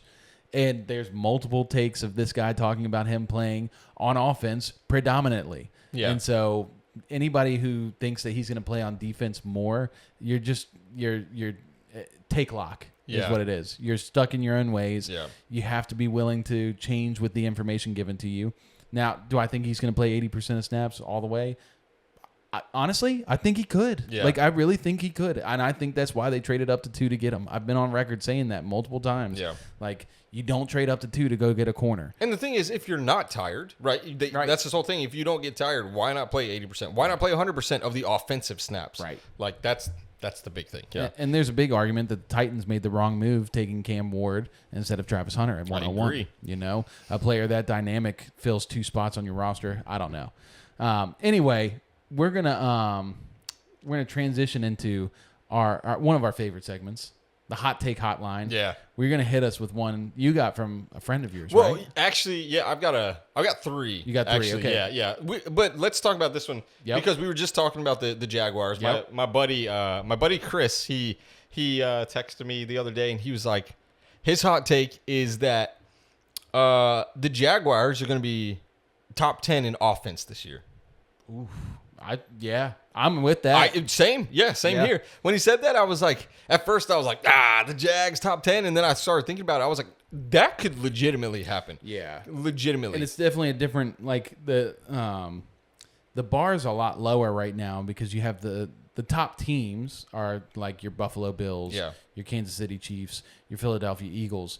And a lot of these teams are built around being a solid overall team. Correct. They're not built as these offensive firehouses, you know, like they're very much, you know, both offensive and defense. And their offensive weapons have lessened over the years. I see the Chiefs kind of going back to that top range again. But, dude, I mean, honestly, I'm with you on this take, whoever you are. Yeah. And I'll go even further and say probably even top 5. Chris. Let's hit it, Chris. Top 5. He said top 5. Ride with me. Don't be a coward. Ooh, top 5. Yep. That's cool. Like, I'm serious. The Travis Hunter stuff, like Brian Thomas and Travis Hunter will be tough clicks next year in fantasy drafts because I think they're going to go right beside each other, just like Mike Evans and Chris Godwin back in the day. Yeah. And they're, you know, people are going to be like, which one do you take? Because they're both elite. Yep. And they're both incredible. And now Trevor Lawrence finally gets like offensive weapons. I just... that offense is going to explode. It's going to be cool. This year. It's going to be really fun. There's no way it's not. Yeah. So, cool. You want me to do the next one? yeah, hit me Cool. with your next one. You said you had 3. Yeah, I got 3 of them. So Nathan, I know you're watching. He watches on Nate. YouTube. He told me he watches on YouTube. I love it. Cowboys fan. Okay. Poor guy. Poor guy. Yeah, don't tell him that. Yeah. He knows. But it's so interesting talking to him over the years. He's not the, you know, this is our year kind of Cowboys fan. I've never heard a more depressed fan of a team than I heard from you. That's how you know Nathan. you're a true fan. Dude, yeah. I can tell this man has been hurt over and You're over not and over depressed again. about your team, then what are you doing? Yeah. So his hot take, again, a Dallas Cowboys fan, was he's smashing the under on 6.5 wins. Wow. Yeah. Wow. And 6.5 wins. Yeah, and so let's scroll up because I want to see We've got his the main schedule thing. pulled up? Yeah, he wanted to see this. He wanted me to see the schedule, and he actually gave his predictions for each game. So I'll just run through these really quick. Eagles L, New York Giants win, Chicago Bears question mark, Green Bay Packers loss, New York Jets win, Carolina Panthers win. I don't know, actually. Panthers. We'll see. Commanders loss. Broncos loss. Cardinals loss. Raiders, question mark. Eagles, Chiefs, Lions, Vikings, Chargers, all losses. Washington Commanders, he said question mark. And New York Giants, he actually wanted me to change that to L. So he's counting 1, 2, 3. That's 11 losses. 3 wins. Yeah, 3 wins. And then... yeah. 11 losses Yep. and then three question marks. that- And he's like, and what he was saying was that if you hit all of those question marks, you're a 6-win team. Wow. And wow. And when he said that, I was like, That man, end of season schedule is brutal. yeah, they've got a tough schedule. My Coming right goodness. out of the bye. Yeah. Oh my gosh. I think there are some games that they can definitely win that he put his loss. Like, I don't know. Maybe. I mean, the Chargers, like we talked about them. They're good, but like not beating the sometimes Chargers. you don't think they're beating the Chargers. Yeah, I don't know. They can't stop the run. True. Yeah. True. Especially Michael Parsons leaving. And in the winter, is it Yeah. at Los Angeles? Yeah. Well, it doesn't matter. They're in the dome regardless. That's true. Uh, Yeah, I don't know. They're not going to be anyways. able to stop the run. So if you scroll up just a little bit more, so these are other arguments that he made. Oh, sorry, I put it on top of that. There it is. Yeah. So he was saying, bear in mind, first year head coach, Michael Brian Parsons. Schottenheimer. Yep. The Michael Parsons contract negotiation is always going to be a distraction for the team in general. He said we can't win at home, and that's true. I've been to one game in Dallas, and they got blown out by the Broncos in Dallas. That was Teddy Bridgewater, tore them apart. Pain. He said Jerry Jones sold his soul for that third ring that he got in the 90s. True. He said Dak is a legitimate issue when it comes to turning over the ball, and he goes, and I hate the running back situation. So again, very depressed. Nathan, I wanted to read everything you said, and I said I texted him. I was like, I'm so excited to talk about this because he went into so much detail why the Cowboys are not going to win more than 6 games this year. This is a true fan. He's Good for a you, Nathan. real fan, Good for man. you. Yeah. Yeah, because this is real. And he sent this all the way from Egypt. He wanted to make sure this got in before the. Oh wow. Yeah. So this shipped over just in time. Yeah, international hot take, man. Hey, That's Nathan, hot in that's a Egypt. hot take, but Yeah. I mean, the way you lay it out, it's hard to argue. I know, mean, right. Because the defense is, I think, still a problem, and I do like their offense in a lot of ways, and I think that even though the running back situation is pretty bleak, Your wideouts and your tight end, they're good. yeah, They're very good. and they're going to be throwing the ball a ton, but Yeah. that's going to increase Dak's turnover rate. If Jaden Blue is anything, that might help in the running situation, but Not it's Deuce Vaughn? still, not Deuce Vaughn, and not Javonte, and not Miles Sanders. Yeah. Dude, I'm with you. I'll be praying for you. To say that. Yeah. Cool. Well, And let's take a quick break. Okay. Before we hit some of these other ones. Cool. You good with that? yeah, sounds good. All right, I got a couple more hot takes for you. Yeah. This one is from, I believe it's Trey.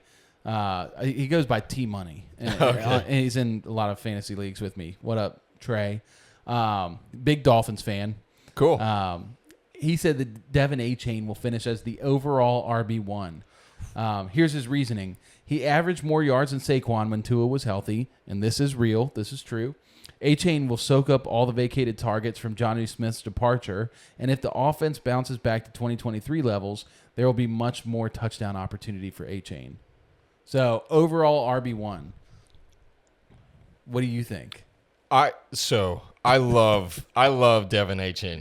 Yeah. I do. It's hard to say who's going to be the number one because there's so many so many it's so running backs weird this year. because usually there's not a lot of good running backs, but there are this year. I mean, you just think about like just the top 5, like, and you can swap any of these for RB1, but you can just say let's list them off. Like Saquon, you got Derrick Henry, you got Bijan Robinson, you got Jahmyr Gibbs. Yep. Like, let's throw Devin A-Chain in Yep. there. Like.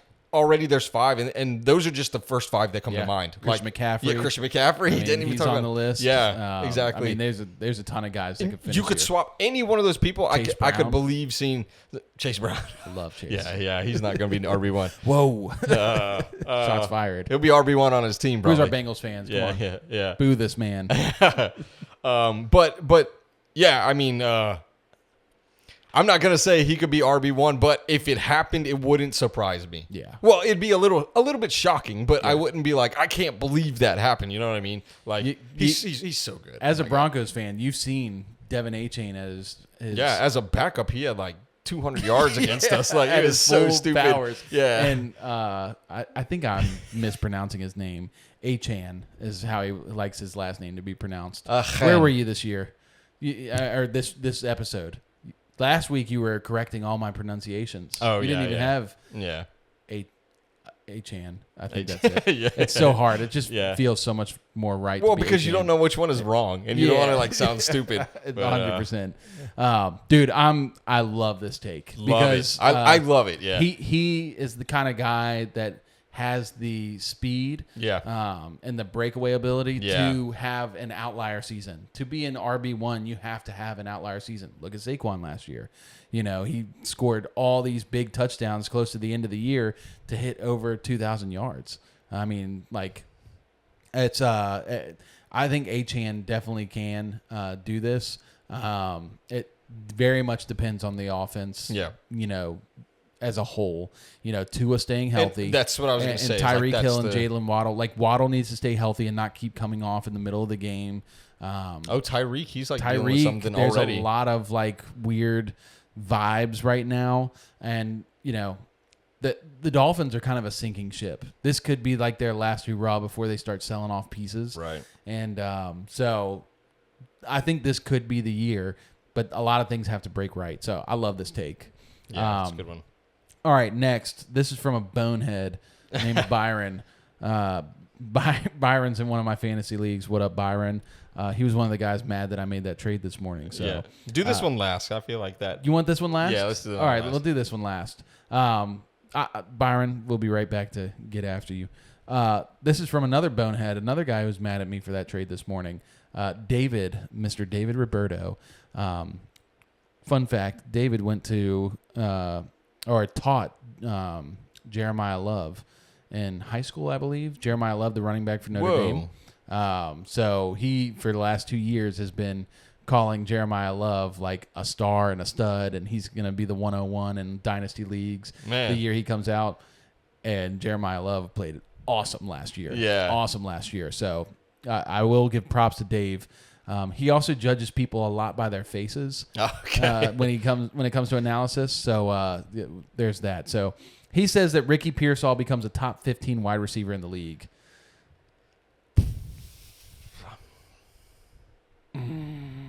Go ahead. No. Also no. I mean, I'll give you the good case is that he is a first-round pick by Kyle Shanahan. I think a lot of people are low on that offense, and as we've seen, they've got a lot of issues with the pass catchers right now. They also have the injury bug. A lot of guys getting hurt, but they get rid of Debo. Brandon Ayuk is coming off major injury once again, and then also has these attitude problems to where he and Kyle Shanahan just don't see eye to eye. Jawan Jennings is faking a calf injury for a contract until he gets his contract, which is crazy because he is not very good. And just had a good season last year out of necessity. You know, you got George Kittle. George Kittle's like the only solid thing in that offense. McCaffrey, but McCaffrey gets hurt. Like his Achilles stuff last year was really a question mark. So that's the only way I see Ricky even getting close to being a top 15 receiver is that he's just the only healthy guy in the offense. He does have really good speed, but I think we can all agree he was a reach. We see Kyle Shanahan reach a lot in drafts. Shout out Trey Lance. I was going to say. North Dakota State, baby. Man. We just saw him. He just played last week, and he looked like we thought. He looked like Trey Lance. Yep.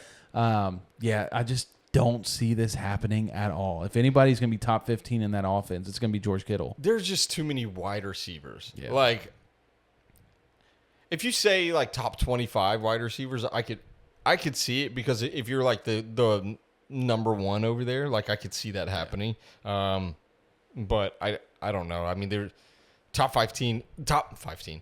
Top 15. 15, yeah.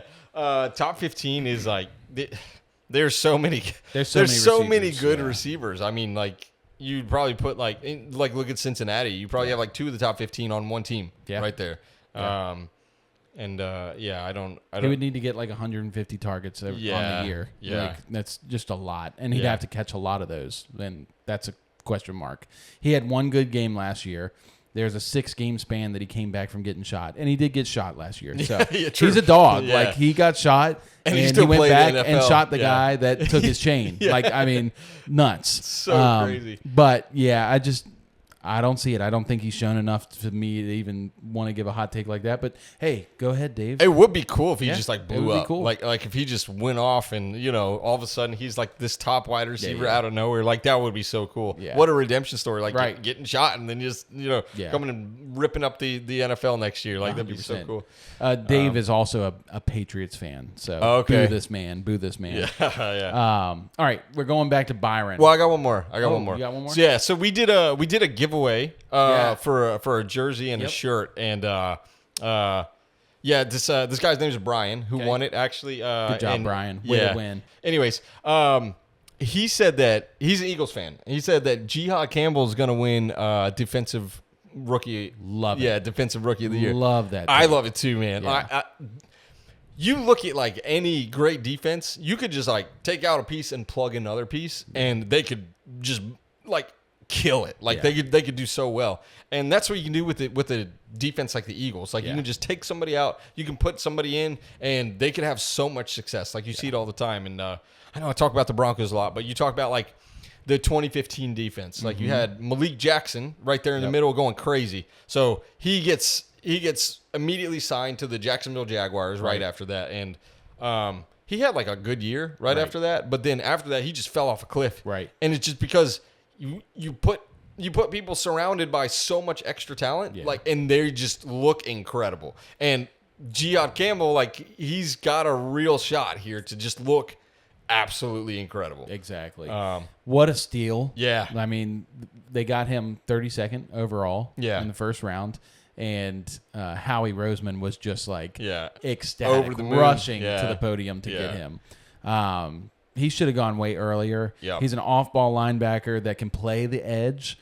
And so it's going to be interesting, I think, to see. I haven't really read up on much Eagles beat reporting to see what's going on, but he's a guy that if he does play the edge, because I think to win defensive player of the year or even rookie of the year, you do have to play some of those crucial positions like corner or edge.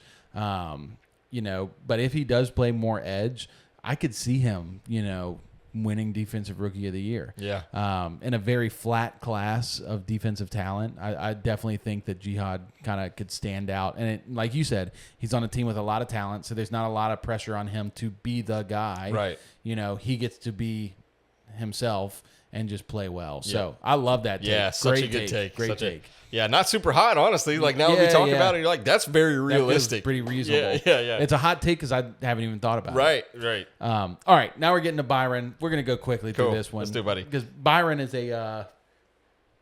he's a big Commanders fan. Loves the Commanders. Okay. Loves Jaden Daniels and how Jaden Daniels almost here. beat the Eagles. Just kidding. Byron's an Eagles fan. So shout out. He put that Geno Smith will be the overall QB1. And why? Yeah. Well, it's because Geno's his only like startable quarterback on his fantasy team right now. Yeah, we play in a super flex league. So he's QB1 on his fantasy team. Right. Okay. So I think he might have mistaken this. That's realistic. Dude, I love Geno. I will say this. I love Geno. I'm not a Geno He guy. performed like way beyond like the expectations with Seattle. Even like I said this before, his numbers, his peripheral numbers were very, very good. He's just on a very mediocre team. The problem is he's once again on a mediocre team. Right. He does have Brock Bowers and Ashton Genty as weapons now, but then there's a wide receiver battle in Las Vegas between Jack Besh, a converted tight end to receiver, and Deontay Thornton, who looks exciting. I mean, he's 6'4", like 215, and it looks a lot like Randy Moss. Looks like Randy Moss, but wasn't a very big producer in college. The receiving options there, I wouldn't be surprised if Jacoby Myers is the number one there. Of course. And Jacoby Myers is a dog. I just don't see Geno Smith having enough around him to be quarterback one. Yeah. There's way too many offenses out there that have more talent and way more quarterbacks that have. He wasn't quarterback one with DK, Tyler Lockett, and JSN. Yeah. I mean, there's so much better. Much better. And Kenneth Walker in the backfield. And Kenneth Walker, exactly. For half the season. No fan. All right. We're done with hot takes. Thank you guys for your hot takes. If you want to submit your hot takes, please DM us on social media. Yeah. Comment on the video below. Let us know. Go hot. Go spicy. Yeah. We love the spicy takes. Yeah. So we're going to transition now. We're going to talk about our quarterback predictions. So we're basically looking into the crystal ball. We're looking into the future. We're going to predict in our rankings where these guys will land next year in the top 10. Doesn't necessarily have to be ranked in order, but who will be the quarterbacks in the top 10. So, like, based on this upcoming year's performance? That's right. Based on, we're predicting what this year's performance will be for each quarterback. And then next year, who we're going to say is, oh, these are the top 10 quarterbacks, looking back at 2025. There was something that came out today. Pat Surtain, actually, on Scoop City. That's Chase Daniel and Diana Rossini. I guess they have, like, a new show or something. Okay. Anyways, he came out today, and they kind of asked him, like, who are your top quarterbacks that you don't want to go against? Yeah. Like, who's the toughest to face? Let me see. You could probably name most of them. So, I mean, if I'm going off, like, top in the league right now, probably Lamar. He named 6. Probably Josh Allen. Yep. Probably Mahomes. Yep. Probably Jaden Daniels. Nope. No. Joe Burrow. Well, to be fair, he hasn't played Jaden Daniels yet. That's true. Joe Burrow. Joe Burrow. Yep. Jalen Hurts. Nope. CJ Stroud. No. Wow. Justin Herbert. Justin Herbert. Okay. And he's got one more. One more. It's a guy that he's played. Is this like is this a crazy take or is this? It's not it's not super crazy. Trevor Lawrence. No. Caleb Williams. Bo Nix. It's Bo Nix. Really? Yeah, he plays him every day. Every single day. That's glazing. Bro, we'll see. Quit the glazing, bro. We'll see. Yeah. Anyways, I just thought that was going to kind of like feed into this like really really easily because I mean we're going to be talking about like basically quarterback rankings like you said. It's just cool to like kind of hear that he dropped that today. Like they came out today and that's what he said. Basically heading into this season, like his top 6 quarterbacks, like that's who he's got ranked. So just pretty interesting. Like to hear from the reigning defensive player of the year. Sure. So all right, so I'm gonna give my top 5. Cool. And then you'll probably have a lot of similar guys, maybe a different order. Obviously, Usual it doesn't matter the suspects. order, but my order is kind of intentional. Yeah. So I've got Patrick Mahomes number 1. I think Chiefs bounce back this year. So this is your actual ranking. This is my actual ranking. Okay. And I'm just, you don't have to do that. Yeah. I'm just giving you my ranking. Sure. Because that was something I wanted to do because I wanted Patrick Mahomes to be back at the top. Okay. Love Mahomes. I love Mahomes. Everybody's like, bro, you just said Pat, stop glazing. Now Cam's glazing. Yeah. Pat. Pat Mahomes is not even the best Pat in the AFC West. Wow. Weak. Pat Mahomes back to number 1. I got Josh Allen number 2. I got Jaden Daniels number 3. At 3? Wow. Yep. Okay. I've got Lamar Jackson at 4 and Joe Burrow at 5. Do you disagree on any of those guys being in your top 10? Heading into next year, no. Okay. No. Yeah, you see all these. I would put these guys in my top 10. Would you rank them any differently? Yeah, I would put Joe Burrow. You're a big Joe Burrow guy. Dude, look at his stats. Yeah. Dude, he threw for almost 5,000 yards and like 43 touchdowns. Yeah, but he doesn't hang banners, dude. Yeah. Dude, if you're talking about like who is the best quarterback, like put Joe Burrow on a team that has a mid defense. Yeah. And they go to the Super Bowl. I mean that you're right. That team, and they should have won that game. Yeah. I just saw the highlight again of that holding call that was called at the end of the game that basically gave the Rams the win. That was a trash call. Yeah, it was. We don't talk about that enough. Yeah. That was rigged. And just bad. I love Joe. And honestly, I could probably put Joe a little higher as a quarterback. I just think both Jaden Daniels, Lamar Jackson, the difficulty they present to opposing defenses because of their dual threat capabilities just puts them a little bit above Joe Burrow for me. We have seen teams shut down Joe. Yeah, we have. But teams have shut down every quarterback. Sure. Except for Lamar last year. So if we're going through these 5, where I would rank them personally, I would probably do Lamar Joe, Pat, Josh Allen, and then I don't know if I would put Jaden Daniels top 5. Wow. So you have Lamar number 1? Yeah. Nice. Lamar should have won the MVP. So Lamar, Joe, Allen, Mahomes. Who would you put at 5? Okay.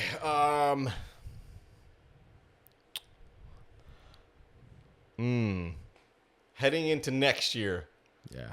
That's the part that's hard. Yeah, that's like the tricky part is like, hang on.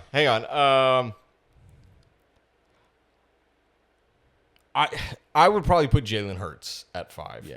He's just like he's just a winner. Like he makes the throws when he has to. Like I wouldn't. He's more than a manager. Like more than a game manager. Like Sure. like he's got a really beautiful moon ball. Like that thing. Yeah. He is accurate when he throws that thing. I would probably have to put him there. I mean, we've seen him, go to the Super Bowl and crush it. Against a top 5 defense. Yeah, and I like Hurts a lot. Yeah. I've got him at 6 right now, just looking towards next year. But I probably could bump him up if Daniels has a sophomore slump, which is very possible because the Commanders way outperformed expectations last year. I could definitely see Jalen Hurts and Daniels even swapping, or Daniels coming down to 6 and Jalen Hurts and the rest of the crew bumping up. But I just think like if you put those two side by side and you say, would you rather have Jalen Hurts or Jaden Daniels? This question. Yeah. So put Jalen Hurts on that Commanders team. Yeah. And put Jaden Daniels on the Eagles team. Which one's better? That's a good question. Yeah. That's close. Yeah. It's close. I would still go Hurts. Really? I would. That's interesting. There were because Jaden got off obviously to like a really hot start. Yeah. And then he really like mellowed out like mid-season, and then he started to like pick it up again towards the end of the season, which is good. That's that's when you need to really pick it up, is like heading into the playoffs. But Jalen Hurts, I just feel like exactly what you're getting with Jalen Hurts every time he steps on the field. Like you're getting the same exact thing every single time. And I don't know. He's just proven it. He's proven that he's a winner and that he can do it. So again, it's all, we've talked about it multiple times on this podcast alone. I go with the person who we've seen do it before, and I mean, anyways, I mean, you're probably, I don't know. Yeah. It's 6 in one hand, half a dozen in the other. Yeah. Like they're close. They're very, very close. I think they're very close. And that's saying something to somebody who just won the Super Bowl and a second-year quarterback. Totally. And I definitely get that argument. I think I just think Jaden Daniels is probably a better passer than Jalen Hurts is at this point of their careers. Obviously, we don't know much about Jaden past just year one. He played very conservative. You talk about a pretty moon ball. That guy throws a beautiful deep ball. Yeah. I mean, beautiful. And so you put him with A.J. Brown and Devontae Smith. I just think that he would outperform Hurts in the passing category. And I think he's probably a better runner. The only difference there is that Hurts can take more of a hit. Jaden Daniels is about as skinny as you are, bro. I know. Like, I get worried every time he runs. I'm like, man. Everybody does. Yeah, it's like RG3 all over again. The whole beginning of last year was the coach just like screaming, like, get down. Get down.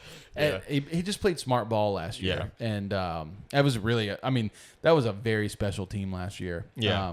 So let's look at 7 and 8. And you might have 7 and 8 probably different, but my 7 and 8 is C.J. Stroud and Justin Herbert. Would you agree or disagree? They'd be in my top 10. Yeah, definitely. I would probably swap them though. Like I would take Justin Herbert over C.J. Stroud. Okay. Yeah. And Stroud did take a big dip last year. Yeah. My prediction for this year is that Stroud. I called them as a dark horse Super Bowl contender. Is one of my hot takes. I think that offense is going to have to throw the ball a ton, and I think you give C.J. Stroud the opportunity to just sling the ball. I think he's going to perform very well. So Herbert, I think, is still in a very run heavy offense or wannabe run heavy offense. I still love Herbert. Like Herbert, talent wise, Yeah. like you put him on a good team, like switching his team. That's what I'm saying. Herbert could be like a top 4, top 3 guy. That's what I'm saying. Is like if you put him on another That's team, why like, this he'd is probably have such a Super hard Bowl. exercise. Yeah. Because there is a lot of things baked into a ranking of a quarterback. Yeah. Including their team. So, is there somebody else you would put at 7 or 8? Like you said, you would put them in your top 10. Do you have somebody higher?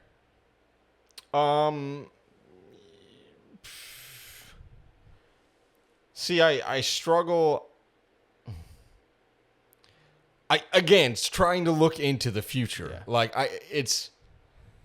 okay. Let me. So Yeah. let's just finish your list first, and then Finish my list? we'll That's just fine. go through it, and then I'll tell you what I'm struggling with. And I'll give you my honorable mentions. These guys didn't Okay. make the top 10, but I could easily see them getting into the top 10. Yeah. It's Dak Prescott, Caleb Williams, Brock Purdy. Yeah. Obviously, Dak, dark horse MVP guy. Caleb Williams, huge bounce back potential, even though there's a lot of negative reports, but good offense with a good offensive coach. And Brock Purdy, I think, is just a guy that slept on. Even I've slept on him a lot. Yeah. I think a lot of people are underrating what the 49ers could do with all their healthy options. And if Purdy can prove us wrong this year, he could easily be a top 10 guy. But these are my top 10 picks, my actual top 10 picks, and these might be a little hot. Yeah. Is number 9, I've got Drake May. Yeah, I see that. I love Drake That's May. too spicy for me. And Trevor Lawrence, number 10. Yeah, I think Drake May is Josh Allen light. His rushing ability is very, very good. And I think that offensive line improving is going to help him.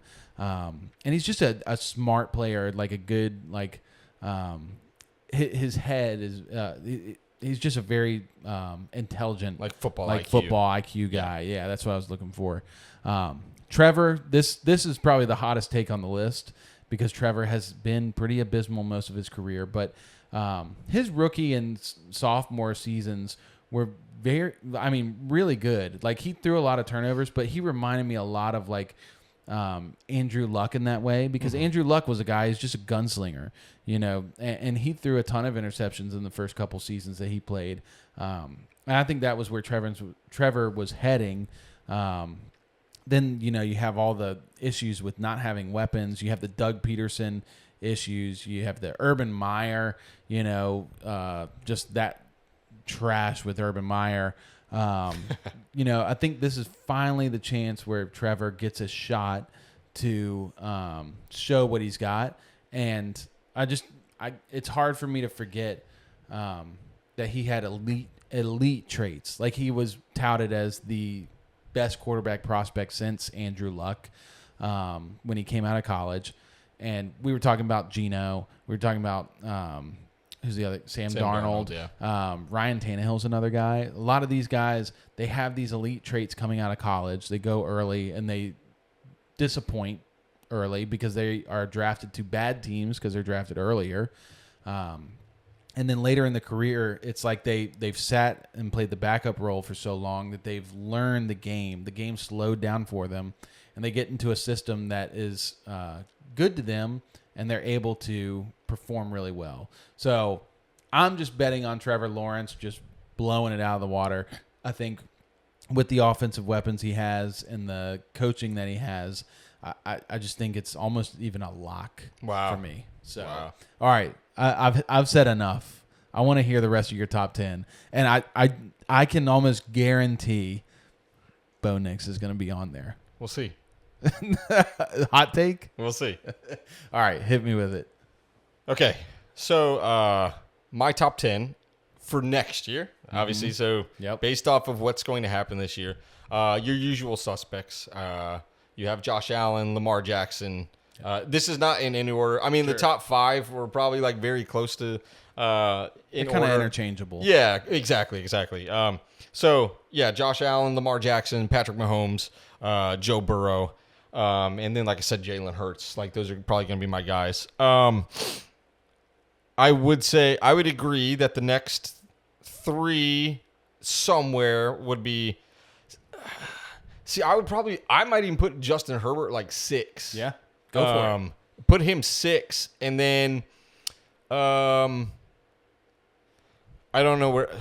Jaden Daniels probably comes in at 7 for me. This is where like we kind of differ a little bit. Like Yeah. I don't think I don't think Trevor Lawrence is going to be top 10 quarterback, and I don't think Drake May is going to be a top 10 quarterback. And I think after the top 6, it's so wide open. Yeah. That's why I was willing to stab at Drake May and Trevor Lawrence as guys that go in there. Yeah. So it's totally wide open. So, you know where Bo Nix finished fantasy-wise last year? Was he 7? 7. Yeah. QB 7. Yeah. So, Bo Nix is going in my top 10. Second year in Sean Payton's system. Better defense. Yeah. You have better weapons. Better running back. Better running back. Leave some more running plays. You add a tight end, Evan Ingram.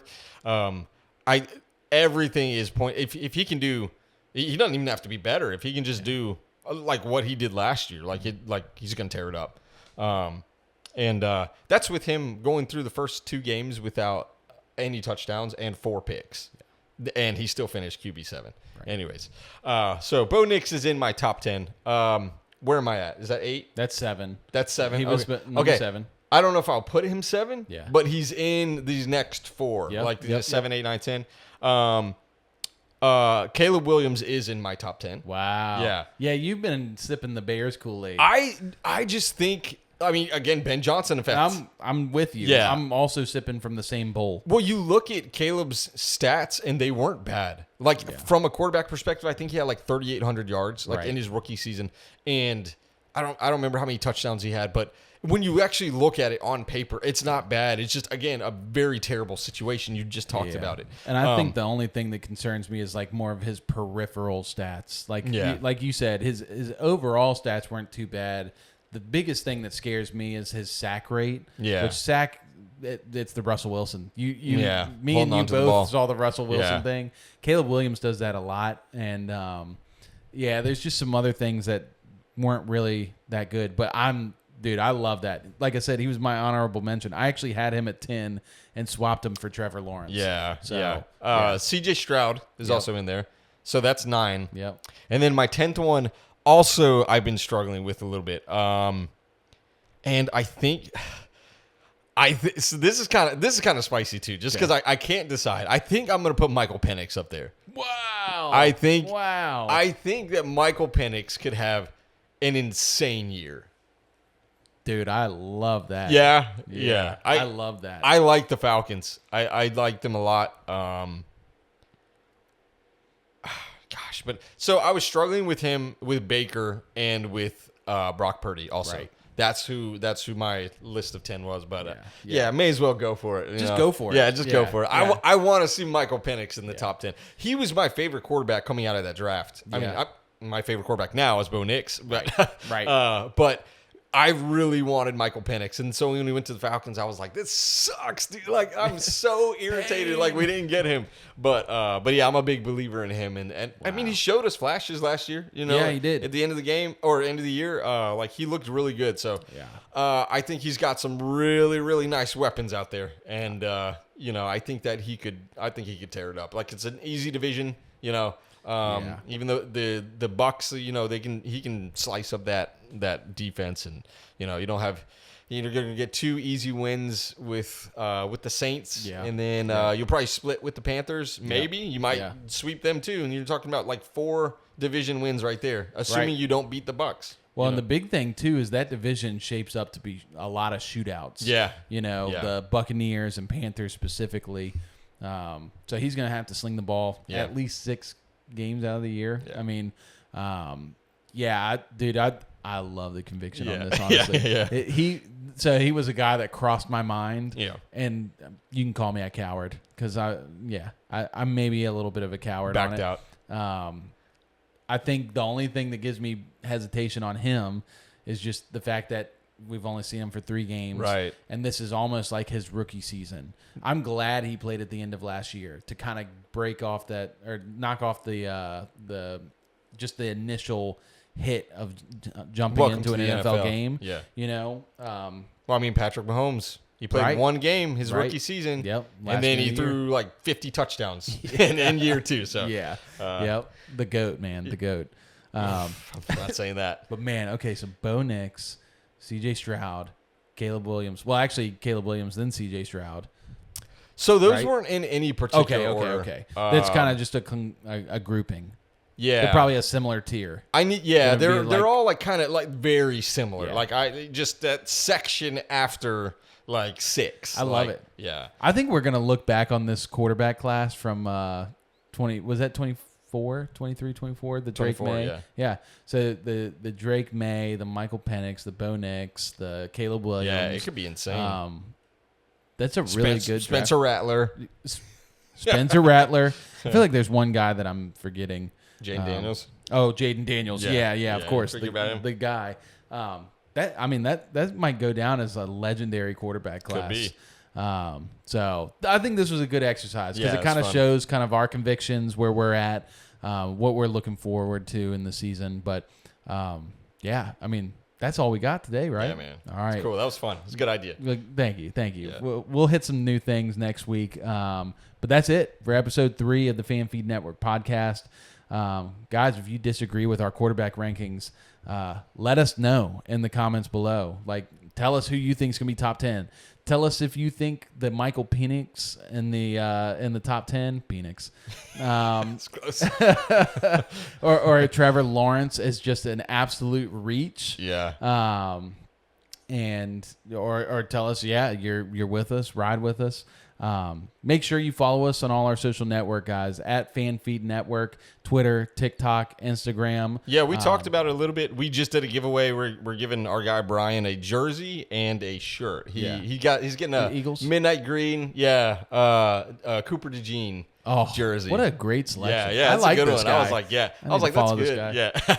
Yeah. Which is cool. Yeah. Green DeJean. And Yeah. maybe there will be more giveaways here soon. We'll talk yeah, about that's it. What I'm saying. Like, you never know. Just follow us because it's yeah. literally for free. All he did was follow us and retweet a post that we Yeah. put on X. I mean, you don't lose anything when you do that. Yeah, exactly. So follow us there. Also, like I said, if you're watching the video, please, it just helps us a lot if you subscribe and hit the notification bell, like the video. Even leaving a comment goes a long way in helping us kind of grow the channel and get more visibility. We want to buy Red Zone eventually. So We are going to build back Red Zone so that we do have commercial-free football. Heck yeah. We won't be as good at. Maybe we can get Scott Hansen to do it for us.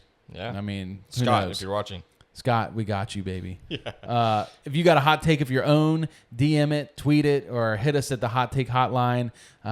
You may or may not be on the next week's episode. And yeah, until then, guys, stay sharp. Don't fall for all the hype. Don't let the talking heads sway you from your convictions. And, make sure you make bold stands out there.